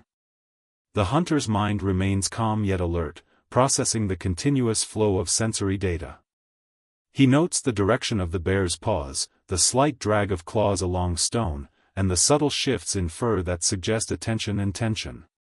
He interprets these as a language, a communication through motion, scent, and sound. The bear is both a threat and a teacher, instructing the hunter in patience, strategy, and awareness. Every step forward, every adjustment, every pause is informed by this ongoing dialogue, where intellect and instinct must coexist seamlessly. Movement becomes a negotiation. The hunter takes a calculated step toward a better vantage, testing the bear's tolerance, reading its response. The bear shifts but does not advance, a subtle assertion of dominance without aggression. The hunter responds with minimal movement, maintaining balance and composure, learning the rhythm of the bear's behavior. This is a dynamic equilibrium, a continuous adjustment in which neither can act without considering the consequences, where observation and action are entwined in a delicate, deadly ballet. As the standoff continues, the hunter reflects on the philosophical resonance of the encounter. Here, in the cave's dim heart, predator and prey are engaged not simply in survival but in an intricate exploration of perception, intelligence, and respect. The bear embodies raw power, evolutionary adaptation, and patient strategy, while the hunter represents human ingenuity, observation, and the delicate use of tools. The dance is a dialogue, a mutual recognition of existence, dominance, and vulnerability, and the stakes could not be higher. The hunter inches closer, just enough to adjust his perspective, to better anticipate potential movements. The bear shifts in response, a subtle communication of awareness. This rhythm of observation, adjustment, and anticipation continues, a silent choreography demanding full engagement of body, mind, and instinct. Every detail of the environment, the texture of the stone, the contours of the floor, the faint echo of sound, is integrated into this complex performance. Both hunter and bear participate fully, each aware of the stakes and the rules dictated by evolution and survival. In this predator and prey dance, time becomes elastic. Seconds stretch into eternities, and moments of stillness are as intense as moments of movement. The hunter's awareness peaks, every sense finely attuned, every calculation precise. The bear's massive form shifts slightly, exhaling with a low, resonant sound. The hunter remains still, poised, and completely immersed in the rhythm of this high-stakes engagement. This is survival distilled to its purest form, a test of perception, patience, and intelligence in the face of overwhelming power. The tension reaches its peak as the hunter shifts slightly, testing the bear's awareness one last time. Every fiber of his being is alert, every movement calculated. The cave bear, massive and imposing, shifts its weight, muscles coiling under thick fur, eyes glinting in the dim light. Its exhalation fills the chamber, a low, resonant sound that vibrates through the stone and echoes into every crevice. The hunter knows the moment of action has arrived, deliberate, precise, and potentially fatal. The first strike is not just a test of strength but of timing, awareness, and courage. The hunter inches forward, spear poised, eyes locked on the bear's massive head and powerful shoulders. He recalls every detail, the trajectory of its steps, the subtle shifts in balance, the rhythm of its breathing. Anticipation courses through his veins, sharpened into razor-like focus. This is a calculated engagement, a dance that has escalated into confrontation. Each second stretches, charged with energy and potential consequences, as predator and human converge in the cave's oppressive darkness. Suddenly, the bear lunges. The movement is rapid, terrifying, and almost beyond comprehension in its force. Massive claws scrape against stone, sending shards of rock skittering across the floor. The hunter reacts instantly, bracing against the impact, twisting his body to minimize exposure while planting his spear in the path of the beast. The air erupts with sound, the roar of the bear, the scrape of claws, the snap of displaced stones. The chamber becomes a maelstrom of motion, shadow, and raw power, every heartbeat a countdown, every breath a calculated risk. The hunter pivots, narrowly avoiding the bear's swiping paw. The force of the strike rattles him, adrenaline surging as he regains balance. His mind works at lightning speed, calculating angles, leverage, and timing. The spear is thrust forward, meeting resistance as it connects with the bear's shoulder. There is a grunt, a thud, and a spray of misted breath. The hunter feels the recoil, muscles trembling, yet he maintains his grip, aware that retreat without control would be fatal. This is the apex of the confrontation, a collision of skill, courage, and raw survival instinct. The bear recovers, circling, massive head low, eyes locked on the intruder. Each step sends vibrations through the floor, each motion a testament to overwhelming strength. The hunter adjusts, ducking behind a jagged rock formation to shield himself, observing the creature's patterns, searching for weaknesses and opportunities. Strategy becomes as important as strength, patience is the difference between life and death. The cave is a battlefield of shadow, vibration, and instinct, and the hunter's survival hinges on reading every cue, predicting every move, and responding with precision. Time slows in the chaos. Each movement is magnified, every detail critical. The bear swipes again, claws narrowly missing the hunter as he rolls to the side, letting momentum carry him into a more advantageous position. Dust and debris swirl, catching faint ambient light, creating ephemeral flashes that illuminate fleeting glimpses of massive fur and sinew. The hunter steadies his spear, calculating trajectory, distance, and timing, preparing for another measured thrust. The dance of predator and prey has transformed into a lethal exchange, a high-stakes game in which only perfect awareness can ensure survival. The hunter strikes again, aiming for the creature's flank, where thick muscle meets a slight vulnerability in its armored fur. The spear connects, eliciting a guttural roar that reverberates through the cave. The force of the blow causes the bear to pivot, massive claws scraping against stone, shifting its weight in response. The hunter feels the vibration travel up his arms, the impact resonating through his body, yet he holds firm, aware that every second of hesitation could cost him dearly. This is not merely combat, it is a confrontation of skill, patience, and understanding honed over countless encounters with danger in the wilderness. The bear lunges once more, massive head snapping, teeth bared. The hunter twists, spear poised, striking with precision to divert the bear's momentum. The chamber fills with the sounds of survival, the roar of the bear, the scrape of claws, the impact of spear against flesh and fur, the heavy breathing of both predator and human. The cave itself seems to respond, amplifying every sound, shadow, and vibration, creating a symphony of tension, power, and primal energy. The hunter's awareness is total, every sense sharpened to the edge of instinct. He finds a temporary reprieve, crouching behind a rocky outcrop as the bear recovers from the last strike. The creature's massive chest heaves, muscles rippling under thick fur, eyes narrowing as it reassesses the hunter's position. The hunter's body is tense, arms trembling from exertion, heart pounding with adrenaline, yet his mind remains razor-sharp. He notes the bear's breathing, posture, and subtle shifts in stance. Each observation informs his next move, guiding the precise coordination of body and weapon, strategy and instinct.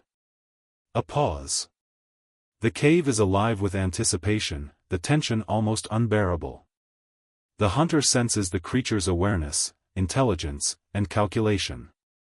The bear is formidable, a living force of nature, yet the hunter's skill, patience, and knowledge of the terrain give him an edge. He adjusts his grip, recalibrates his stance, and prepares for the next engagement. Every motion now is deliberate, every step a negotiation with life and death. The predator and the human are locked in a delicate equilibrium, a high-stakes confrontation where survival is defined by awareness, strategy, and execution. The bear lunges again, this time more calculated, aiming to force the hunter into a disadvantageous position. The hunter pivots, thrusting his spear into the creature's shoulder with measured force. The bear roars, shaking the chamber with a resonance that vibrates in the hunter's chest. Claws scrape, teeth snap, and dust clouds obscure vision. Yet through the chaos, the hunter maintains focus, observing patterns, predicting the next strike, adjusting every muscle and movement to respond effectively. Survival is an active negotiation, a balance of instinct, intelligence, and courage. Finally, the bear hesitates, sensing that the hunter is not an easy target. Breathing heavily, it steps back, muscles coiling but pausing to reassess. The hunter mirrors this pause, crouched low, spear ready, every nerve alert. This is the fragile interlude between strikes, a moment of recalibration in a deadly, primal dance. Both beings are aware of each other's skill, resilience, and presence. The first strike has been executed, the initial engagement survived, and now both predator and human reassess, calculating the rhythm and stakes of the confrontation that has only just begun. The hunter breathes, shallow and controlled, his eyes never leaving the bear.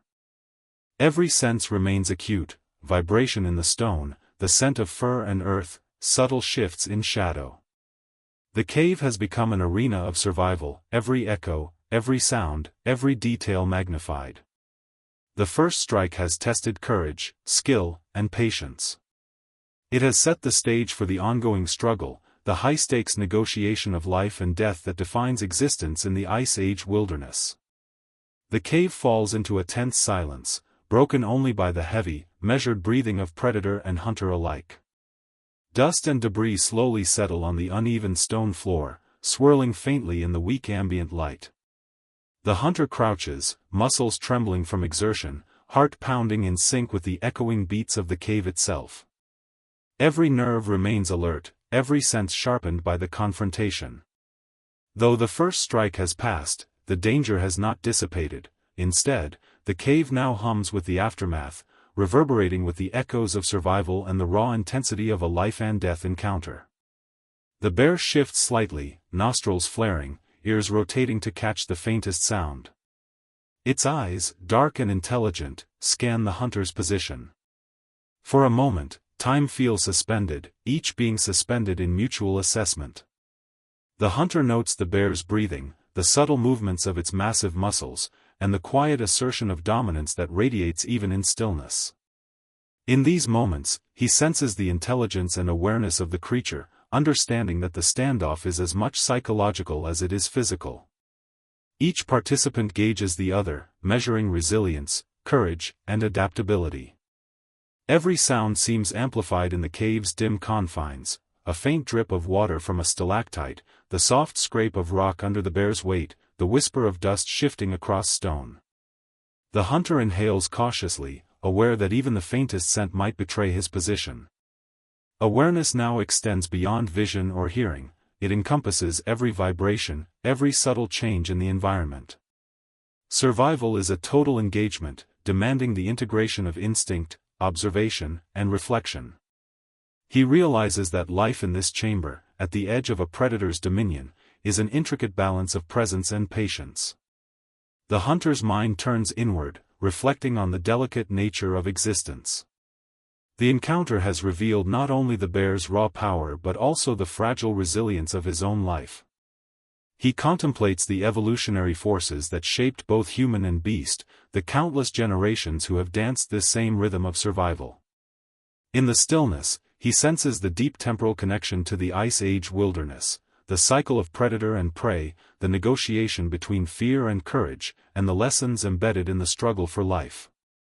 The cave becomes both arena and teacher, illuminating the interplay of strength, intellect, and instinct. He surveys the aftermath of the first strike. Marks on the cave floor indicate the bear's movements, scratches along the walls tell of immense claws in action, and faint tufts of fur caught on jagged stone are reminders of the raw physicality of the encounter. The hunter studies these details, drawing knowledge from each fragment. This is more than survival, it is learning, adapting, and interpreting the environment with acute precision. Each observation informs potential strategies, revealing both the dangers and opportunities embedded in the cave's dark, complex interior. The bear exhales, a low, resonant sound that shakes the hunter's chest. Its eyes remain fixed, assessing, calculating, waiting. The hunter mirrors the stillness, poised yet attentive. Every instinct honed over years comes into play. Patience, timing, and awareness converge in a silent dialogue with a creature whose very existence commands respect. The cave amplifies this tension, creating a sensory environment where sound, shadow, and vibration are magnified. In this crucible, survival is more than brute strength, it is perception, understanding, and intuition in action. The hunter reflects on the philosophical weight of the encounter. In this space, life is distilled to its most fundamental elements: awareness, reaction, and adaptation. The bear embodies primal power and evolutionary mastery, while the hunter represents intelligence, strategy, and resilience. The interaction is a microcosm of existence itself, a reminder that survival depends on the integration of knowledge, skill, and respect for forces larger than oneself. The cave bears witness to this ancient dialogue, a chamber suspended in time where predator and prey converge in a precarious, awe-inspiring equilibrium. Subtle movements of the bear guide the hunter's awareness. A shift of weight here, a flick of an ear there, every gesture communicates information. The hunter interprets these signs with careful precision, mapping potential trajectories and anticipating responses. The psychological tension is as potent as the physical danger, demanding total engagement of mind and body. In this shared space, both beings negotiate survival through observation, patience, and subtle assertion of presence. Each is acutely aware of the stakes, yet both are compelled by instinct to assert and maintain their dominion in this ancient environment. Time stretches and warps in the aftermath. The hunter senses minutes passing as if hours, each breath, each sound, each vibration amplified by focus and fear. He examines the cave walls, the scattered rocks, and the contours of the chamber, mentally mapping escape routes, lines of defense, and potential points of leverage. The bear remains mostly still, yet its presence is a constant pressure, a reminder of power and potential violence. Every sense of the hunter is fully engaged, weaving together perception, memory, and intuition to maintain equilibrium in this high-stakes environment. Despite exhaustion, the hunter experiences a profound sense of connection. He is acutely aware of the bear's strength, intelligence, and dominance, yet he also recognizes his own capacity to endure, observe, and respond. The encounter has become both physical and deeply psychological, a negotiation not merely for life but for understanding, respect, and balance within the Ice Age wilderness. The cave is alive with memory and presence, bearing witness to the interplay of two highly adapted beings confronting one another in the timeless rhythms of survival. The hunter shifts slightly, adjusting his stance, testing the bear's awareness. The creature responds subtly, pivoting, sniffing the air, reasserting presence. The hunter slowly shifts, muscles taut, every movement deliberate, as he begins his calculated retreat from the bear's inner domain. The cave walls loom close, jagged and uneven, forcing him to navigate with precision. Each step is measured, each footfall minimized to avoid the telltale vibrations that might alert the bear to his movement. He is acutely aware that retreat does not signify weakness, it is a strategic decision, a necessary realignment of position, and a test of patience under extreme pressure. Survival depends not only on courage and skill but on the wisdom to know when to yield. The bear remains alert, massive shoulders rippling under thick fur, head turning slowly to follow the hunter's movements. Its eyes gleam with awareness, nostrils flaring as it inhales the hunter's scent, every subtle trace carried by the cave's stagnant air. The hunter senses the creature's focus, the calculated intelligence in its gaze, and he adjusts accordingly, sliding behind shadows, using every crevice and rock formation to mask his presence. Each movement is a negotiation, a silent agreement between predator and prey that life is contingent on awareness, respect, and timing. The path of retreat is narrow, lined with jagged rocks, uneven floors, and faint traces of the bear's own movements. Every rock that shifts underfoot, every tiny scrape or displaced stone carries potential danger. The hunter's senses are expanded to the limits of perception, integrating sight, sound, vibration, and scent into a coherent understanding of space and risk. Even the faintest echo could alert the bear, every motion magnified by the cave's acoustics. His retreat becomes a ballet of caution, awareness, and subtle navigation, each step a calculated blend of patience and precision. As he moves, the hunter reflects on the balance of survival. In this environment, strength alone is insufficient, awareness, strategy, and respect for the bear's power are paramount. Every retreating step is a study in restraint, a demonstration of understanding the rhythms of predator and prey. He imagines the bear's perspective, the way it evaluates space, scent, and movement. Survival is not a solitary act but a complex engagement with the forces that dominate the Ice Age landscape. Here, retreat is tactical mastery, an acknowledgement of the bear's power while asserting his own skill and ingenuity. The hunter pauses briefly, pressing his back against a shadowed wall, letting the bear's attention settle elsewhere. He breathes shallowly, heart hammering but mind steady. The cave is alive with tension, dust particles drift in faint shafts of light, air currents carry scent and subtle vibrations, and distant echoes magnify every minor sound. The hunter feels the weight of centuries of survival instincts, honed by ancestors who navigated similar dangers. The retreat is more than a physical maneuver, it is an exercise in discipline, awareness, and the delicate negotiation between life and death. Each step backward is reinforced by observation.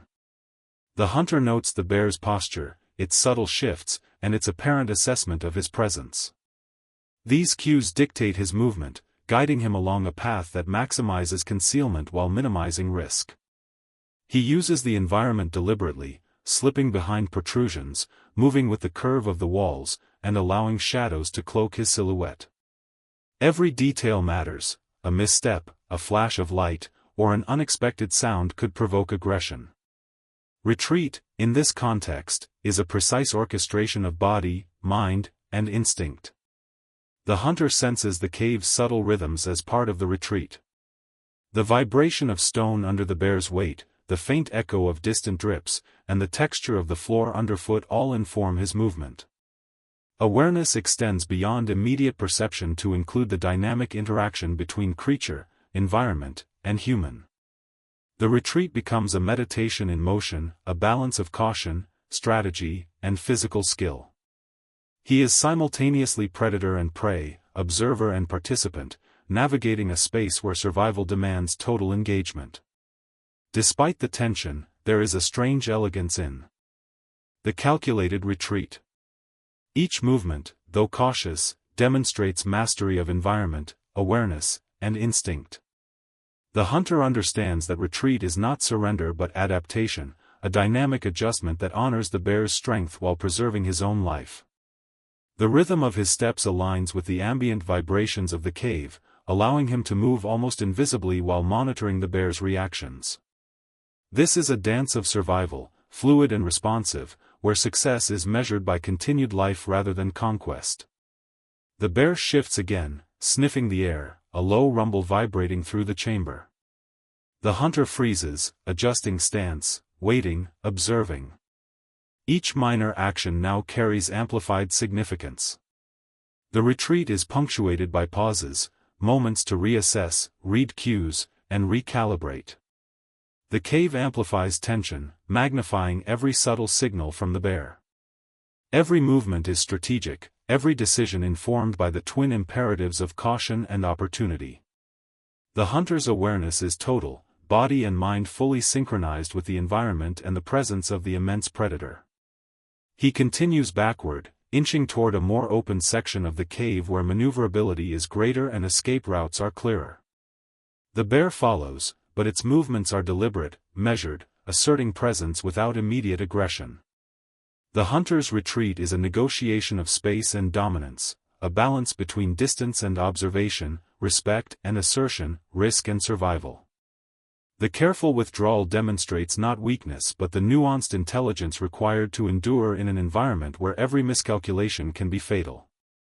As he retreats, The hunter notes the interplay of light and shadow, the textures of stone, and the subtle shifts in air currents that carry both scent and sound. He integrates these cues into a coherent map of the cave, anticipating the bear's potential reactions while planning each subsequent step. The environment becomes an extension of his strategy, and his movements a dialogue with both terrain and predator.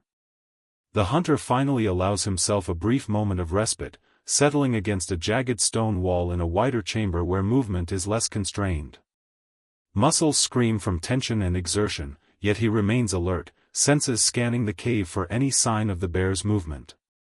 Every breath is deliberate, shallow and controlled, a method of both calming and maintaining awareness. The cave, dim and silent now except for the occasional drip of water, feels suspended in time, a sanctuary within the storm of danger, offering a fleeting chance to observe, reflect, and plan. He studies the chamber around him. Shadows stretch along uneven walls, illuminated intermittently by faint ambient light that penetrates cracks above. Dust floats slowly through the stale air, disturbed only by the slightest movement. Every detail of the environment is catalogued in the hunter's mind: potential hiding spots, escape routes, advantageous positions for attack or defense. The cave is no longer merely a backdrop, it has become a vital participant in his strategy. He realizes that survival in this moment depends as much on understanding the terrain as it does on physical skill or weaponry. The hunter reflects on the psychological impact of the encounter thus far. Fear has sharpened his senses, focus has become instinctual, and adrenaline courses through his veins, heightening awareness while demanding disciplined control.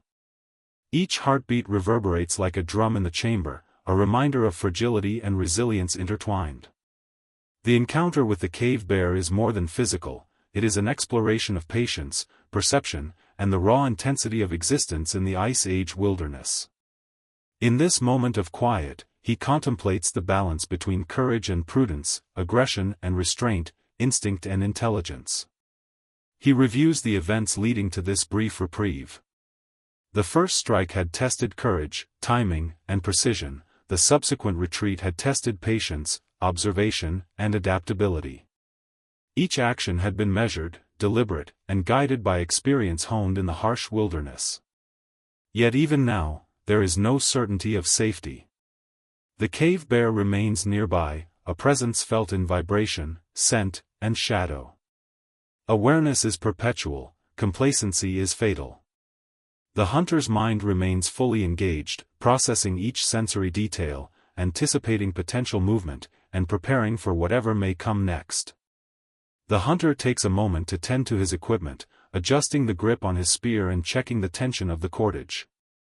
These tools, extensions of skill and intellect, are vital in the confined, unpredictable environment of the cave. He notes the faint marks on the floor, the scattered tufts of fur, and the subtle scratches on the walls, traces of the bear's massive presence. Every detail reinforces the danger, yet also provides insight, revealing patterns of movement and behavior that may inform his next actions. Observation and interpretation are as crucial as physical readiness in the dance of predator and prey. He allows himself a brief internal dialogue, reflecting on the nature of survival itself. Here, at the edge of life and death, each decision is magnified, each pause deliberate, and each movement consequential. The cave bear embodies the raw forces of nature: power, intelligence, patience, and dominance. The hunter embodies human ingenuity, awareness, and adaptability.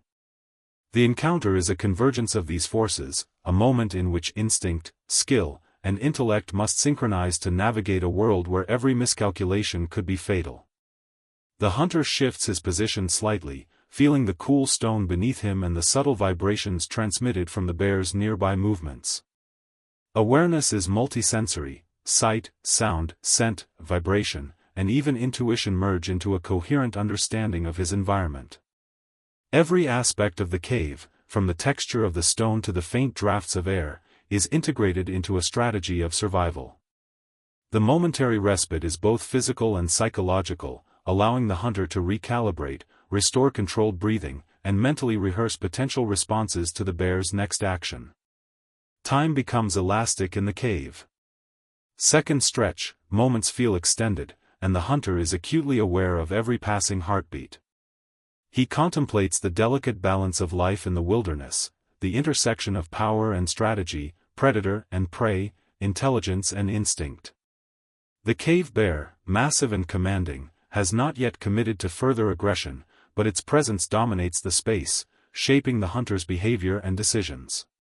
Even in stillness, the hunter remains fully engaged, a participant in an intricate negotiation that has been unfolding since the Ice Age began. He recalls the ancestral knowledge that guides him: survival is never merely about confrontation. It is about patience, observation, and respect for forces greater than oneself. Retreat and reflection are strategic tools, as vital as spear or knife. The hunter recognizes the wisdom embedded in these actions, understanding that the pause, the observation, and the controlled breath may ultimately determine the outcome of the encounter.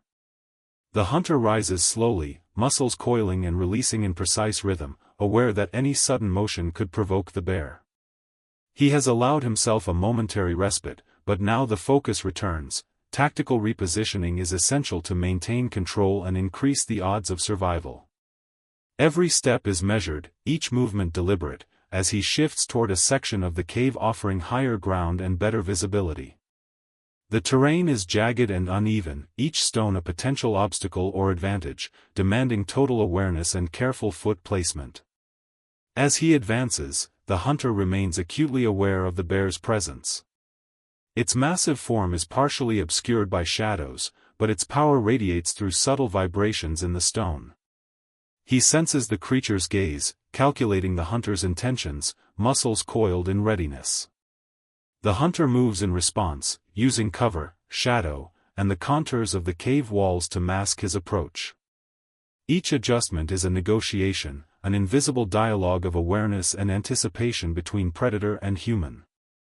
The cave itself amplifies the tension, echoing faint sounds and magnifying even the smallest misstep. The hunter pauses at a narrow ledge, assessing the layout of the cave. From this vantage point, he can see the bear's position more clearly, note the contours of the walls, and evaluate escape routes or tactical opportunities. This repositioning is not a retreat but a calculated maneuver. By gaining higher ground, he increases his control over the environment, improving both defense and potential offensive action.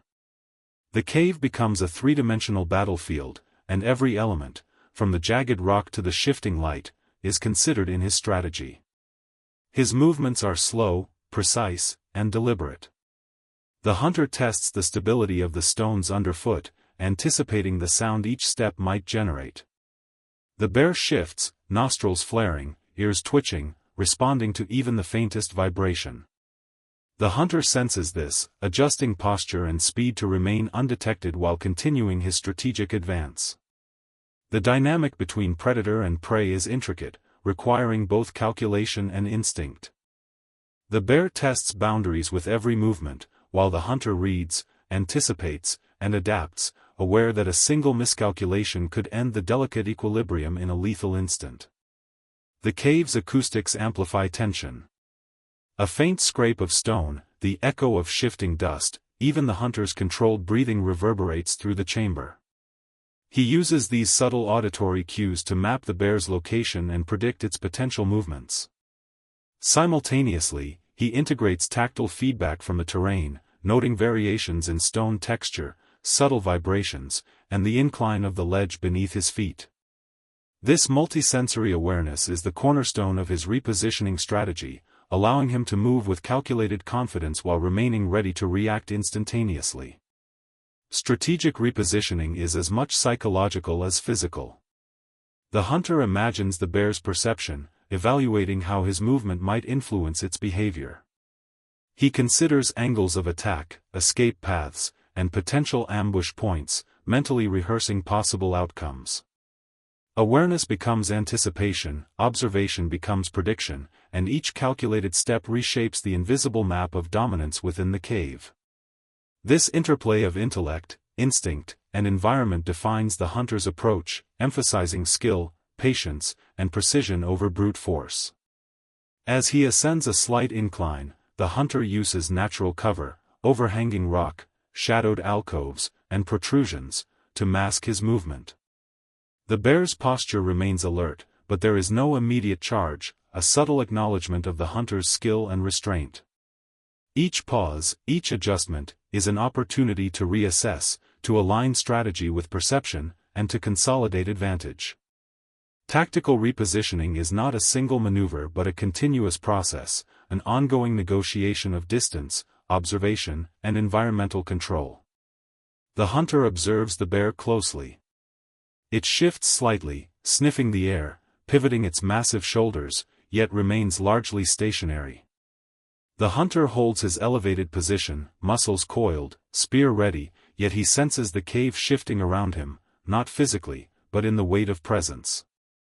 The bear, massive and deliberate, has registered the hunter's tactical repositioning. Its eyes gleam with calculated intelligence, dark orbs absorbing every nuance of the hunter's stance, every shadow, every movement. For a moment, time seems suspended, as if the cave itself waits, breath held, for the predator's next move. Then, almost imperceptibly, the bear begins to adjust. It shifts its massive weight, the sound of claws scraping against stone barely audible but vibrating through the floor. The hunter senses it immediately, muscles tightening, body instinctively responding to the flow of the bear's motion. This is no haphazard movement, the bear is deliberate, testing the hunter's new positioning, probing for weaknesses. Its head swivels slowly, nostrils flaring, scenting the air, calculating potential angles of attack. Every micro-movement communicates intelligence, awareness, and dominance, a subtle but powerful statement that the hunter is no longer merely an intruder but a participant in an intricate psychological duel. The cave seems to react to the bear's power. Echoes ripple across jagged walls, dust shifts faintly in response to vibrations, and the air feels charged, electric with anticipation. The hunter observes the bear's pattern, noting its weight distribution, the pivot of massive shoulders, and the slight tilt of its head that indicates decision-making. The countermove is deliberate, the bear seeks to reclaim psychological dominance while testing the limits of the hunter's awareness. Every inch of movement is strategic, a calculated blend of power, intelligence, and instinct. The hunter adjusts his stance subtly, lowering his center of gravity, eyes locked on the bear. His mind races through possibilities. Should he advance, retreat, or hold position? Each choice carries consequences, each potential move must be weighed against the bear's immense strength and acute perception. The countermove is not merely physical, it is psychological. The bear assesses, anticipates, and communicates through motion, and the hunter must interpret, respond, and anticipate in kind. It is a silent conversation, conducted in shadow, vibration, and tension. The bear takes a slow step forward, massive paw contacting the stone with a muted thud that reverberates faintly through the hunter's chest. The sound is deliberate, a test of reaction and composure. The hunter shifts slightly, redistributing weight, maintaining balance, and recalibrating for potential engagement. Every movement is amplified by the cave's confined geometry, every vibration interpreted with precision. The bear's countermove is a dance of pressure and assessment, asserting presence while gauging the hunter's resolve, skill, and patience. The hunter notes subtle shifts in the bear's posture, a muscle tensing, the ear flicking toward a distant echo, the subtle lift of its head. These are signals, intentional or instinctual, conveying information about intent, focus, and potential aggression. He integrates this sensory data with his understanding of the cave's layout, identifying cover, maneuvering space, and lines of sight. Tactical repositioning has granted him advantage, but the bear's countermove threatens to neutralize it, forcing the hunter to remain fully engaged, mentally and physically. Every second stretches, thick with anticipation. The bear's dark eyes lock on the hunter's form, assessing, calculating, and responding. The hunter's body responds automatically, muscles primed, breath controlled, senses heightened. The cave amplifies the psychological tension, creating a dynamic battlefield where movement, stillness, and anticipation are equally potent. The countermove is subtle yet powerful, reminding the hunter that dominance is temporary, awareness is perpetual, and survival is contingent on constant adaptation. The bear steps again, pivoting to face the hunter more directly, massive shoulders rippling under thick fur. Its head lowers slightly, nostrils quivering as it evaluates air currents and scent markers. The hunter notices a faint shift in the ambient noise, the soft scrape of claws, the vibration through stone, the subtle displacement of dust. Each signal informs strategy, guiding next steps, and shaping anticipation. The countermove is a demonstration of intelligence and power, a reminder that the hunter is in a living environment dominated by a creature whose capacity for calculation matches the force of its physicality. The hunter considers his options. Advancing would risk engagement under potentially disadvantageous conditions, retreating could cede psychological territory to the bear. Holding position allows assessment and preparation, but it requires perfect composure. Each decision is influenced by observation of the bear's micro-movements, the tilt of its head, the flex of its claws, the deliberate pacing. Awareness is the hunter's greatest weapon, enabling him to respond effectively to the bear's counter-strategy while minimizing exposure to risk.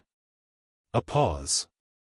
Both hunter and bear hold position, the air tense with expectation.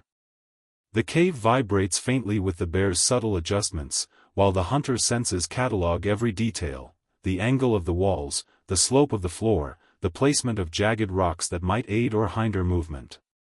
The bear's countermove is psychological as much as tactical, asserting presence, testing patience, and shaping the dynamics of engagement.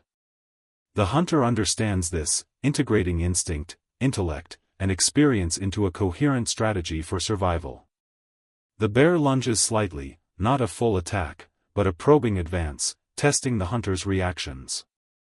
The hunter pivots subtly, maintaining composure, adjusting grip on the spear, and preparing to exploit any opportunity that may arise.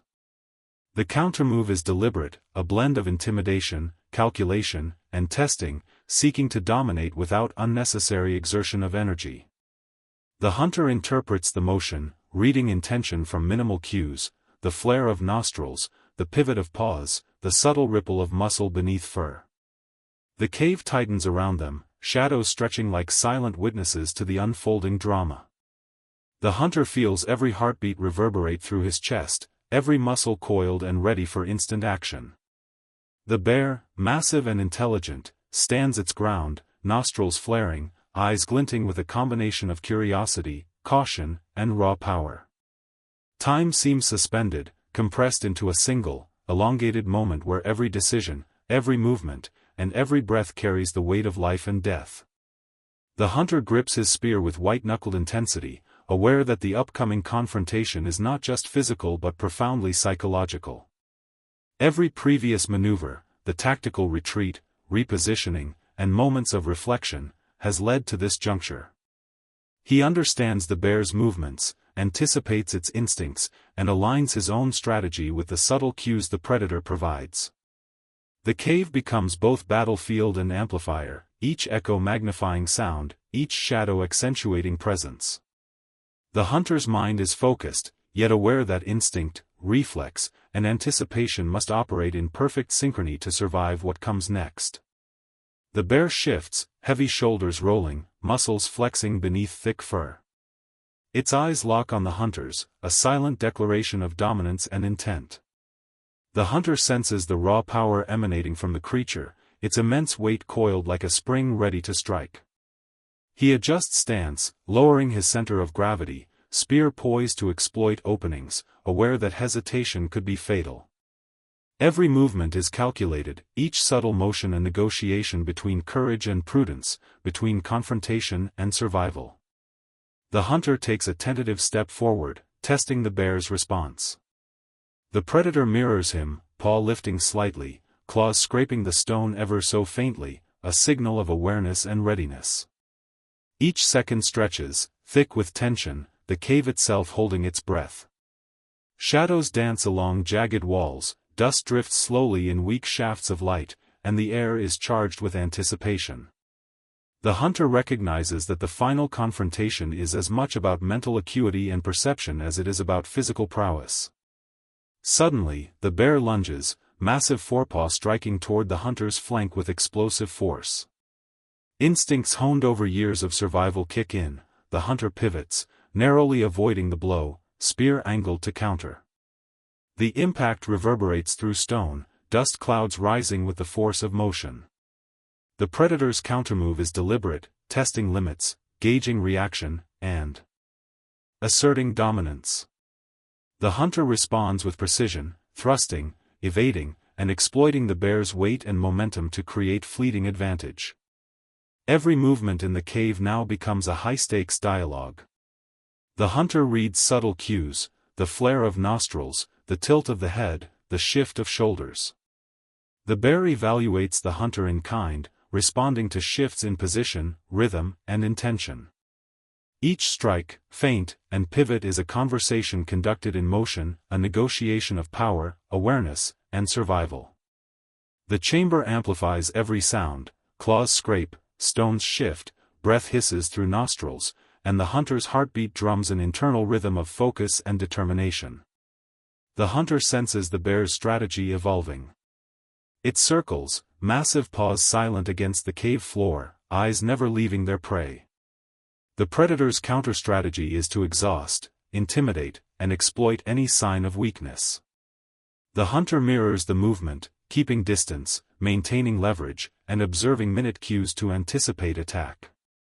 This confrontation is a test of physical skill, mental acuity, and emotional resilience, blending instinct with calculation in a continuous feedback loop that defines life and death engagement. A second lunge erupts, more forceful, claws raking the stone where the hunter had stood moments before. The hunter pivots again, narrowly avoiding direct contact, spear thrusting in a defensive arc. Dust rises, catching the sparse light, transforming the chamber into a haze of motion and tension. The predator's raw power meets human precision, creating a ballet of survival where timing, perception, and courage are inseparable from the physical struggle. Each exchange is fleeting, a heartbeat in the vast timeline of evolutionary conflict, yet each is consequential, carrying the potential to end the encounter irrevocably. The hunter adjusts strategy mid-engagement, stepping toward a narrow corridor to limit the bear's maneuvering advantage. Every motion is deliberate, maximizing leverage and minimizing risk. The bear adapts, recalibrating posture and attack angle, intelligence guiding every muscle, patience measuring every potential strike. The cave amplifies every nuance, dust swirls, echoes rebound, shadows shift, and the hunter integrates this data into instantaneous decisions, balancing aggression with caution, evasion with precision. For a brief moment, the hunter and bear lock eyes across the chamber. Awareness, respect, and primal recognition pass silently between them. The bear embodies the ultimate challenge of physical power, endurance, and predatory intelligence. The hunter embodies human ingenuity, adaptation, and strategic foresight. Both are masters in their own right, and the confrontation is as much a testament to evolutionary refinement as it is to individual skill.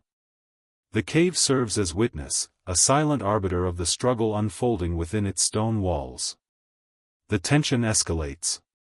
A feint from the hunter draws a misstep from the bear, claws scraping uselessly against stone. He seizes the moment, adjusting angle, striking with precision, yet never overcommitting, always aware that a single misjudgment could reverse fortune instantly. The predator pivots, powerful muscles coiling and releasing, responding with intelligence and raw strength. Each movement, strike, and dodge is amplified by the cave's acoustics, creating an immersive symphony of survival. The chamber is alive, vibrating with the interplay of presence, skill, and instinct. The hunter steps carefully toward the cave's mouth, each movement deliberate after the tense and exhausting confrontation. Light filters in, weak at first, brushing the jagged edges of the cave walls and illuminating the dust still lingering in the air. Every inhalation carries the scent of earth, stone, and the faint trace of the bear's presence. After hours of high-stakes awareness and physical exertion, the contrast between the cave's oppressive shadows and the soft, diffused light outside feels almost surreal. The world beyond the cave beckons, a space of freedom, perspective, and quiet reflection after the intensity of survival within stone confines. Emerging gradually, the hunter's eyes adjust to the sunlight. The sharp brilliance contrasts with the cave's dim interior, revealing the rugged contours of the surrounding landscape, cliffs and ridges carved by ice and time, forests stretching toward distant horizons, and the gentle shimmer of a river catching the morning light. The air is crisp, carrying scents of pine, damp soil, and distant water. For a moment, the hunter pauses, allowing body and mind to absorb the contrast, the release of tension, the return of spatial awareness, and the profound recognition of life beyond the immediate struggle. The encounter with the cave bear lingers in the hunter's mind, etched into memory like the grooves of the cave walls. He reflects on the intensity of presence, the lessons learned in patience, observation, and respect for formidable power. The cave bear, a creature of both brute strength and intelligence, has become a living teacher in the unforgiving theater of the Ice Age wilderness. Each calculated movement, every countermove, every moment of strategic retreat and advance is processed and remembered as a testament to the delicate balance of life in a world where survival demanded both courage and wisdom. Stepping fully into sunlight, the hunter senses the full scope of his journey. The cave recedes behind him, a shadowed memory of confrontation, challenge, and endurance. Outside, the landscape stretches wide, offering both reprieve and new hazards. Yet in this moment, the hunter's attention is drawn inward, contemplating the interplay between instinct, intelligence, and environment. The cave bear is no longer an immediate threat, but its presence persists in thought, a reminder of the intertwined nature of predator and human, and the enduring lessons of vigilance, strategy, and respect. The light highlights subtle details of the terrain, the jagged rocks where he may have stumbled, the crevices that served as cover, the shifting shadows that aided concealment. Every observation reminds him of the delicate negotiation that took place within the cave, and the meticulous balance required to survive. His body relaxes slightly, muscles loosening from tension, yet the lessons of awareness, precision, and patience remain firmly embedded. The emergence into light is not merely physical, it is an acknowledgement of experience, growth, and the profound connection between challenge and reflection. As he moves farther from the cave, the hunter notices signs of life. A bird flits through a sunlit patch of forest, small insects buzz over moss-covered rocks, and distant trees sway gently in the wind. The contrast between the tense, shadowed interior of the cave and the vibrancy of the external world underscores the fragility and resilience of life. The hunter reflects on human adaptability, the ability to navigate fear, anticipate danger, and act with both intellect and instinct. These reflections are not abstract, they are informed by the visceral experience of life and death within the cave, now integrated with the broader perception of a living landscape. The hunter pauses beside a small outcropping, looking back toward the cave entrance. The shadows remain, silent witnesses to the confrontation, yet the threat has passed. In this stillness, he contemplates the philosophical significance of the encounter. Survival is not simply a matter of physical skill, it is a continuous negotiation between understanding, respect, and adaptation. The cave bear, in its immense power and awareness, exemplified the fundamental laws of the Ice Age: strength tempered by intelligence, movement guided by instinct, and life dependent on the careful reading of environment and circumstance. Every step into the open carries reflection. The hunter senses the significance of the light, its warmth, clarity, and expansiveness, as a metaphorical and literal emergence from the tension and danger of the cave. It is a moment of renewal, a reminder that survival is intertwined with awareness, adaptability, and respect for forces beyond immediate control. The landscape stretches endlessly, a testament to both opportunity and risk, yet the hunter moves with measured confidence, informed by experience and sharpened by the intensity of his trial. The hunter's mind turns to the philosophical resonance of the encounter. The cave bear was not merely an adversary, it was a mirror of the Ice Age world itself, demanding, intelligent, and formidable. The confrontation highlighted the delicate balance between risk and reward, action and observation, courage and prudence. The emergence into light is a return to perspective, where lessons of endurance, strategy, and intelligence can be integrated into understanding not only immediate survival but the broader dance of life in a prehistoric world. He breathes deeply, feeling the crisp air fill his lungs, contrasting sharply with the stale, tension-laden atmosphere of the cave. Each breath is a reminder of continued life, of the capacity to endure and learn from the raw intensity of existence. The hunter reflects on ancestral wisdom, the fusion of instinct, observation, and intellect that enabled humans to navigate a world filled with formidable predators and unpredictable forces. The emergence into light is both literal and symbolic, a step from danger into clarity, from the immediate struggle into contemplation and understanding. As the hunter moves farther into sunlight, the landscape gradually unfolds in detail: rolling hills, dense forests, winding rivers, and distant mountains. Every element is part of a living ecosystem, interconnected, dynamic, and demanding respect. The hunter senses the continuity of life, the interplay between predator and prey, and the delicate balance that governs survival. The cave bear remains a powerful memory, a symbol of both challenge and learning, yet the hunter now carries forward the accumulated wisdom of endurance, observation, and strategic intelligence. Finally, the hunter stops on a sunlit ridge, gazing over the expanse before him. The cave recedes into shadow, a chapter of tension and survival now concluded. The light illuminates not only the landscape but also the hunter's reflection, a combination of resilience, awareness, and understanding forged through encounter with raw power. The emergence into light marks a culmination of confrontation, endurance, and reflection, a moment of clarity, where life's fragility and strength coexist, and the lessons of survival resonate deeply in the mind and body of one who has faced the shadow of a cave bear and lived to step into the world beyond.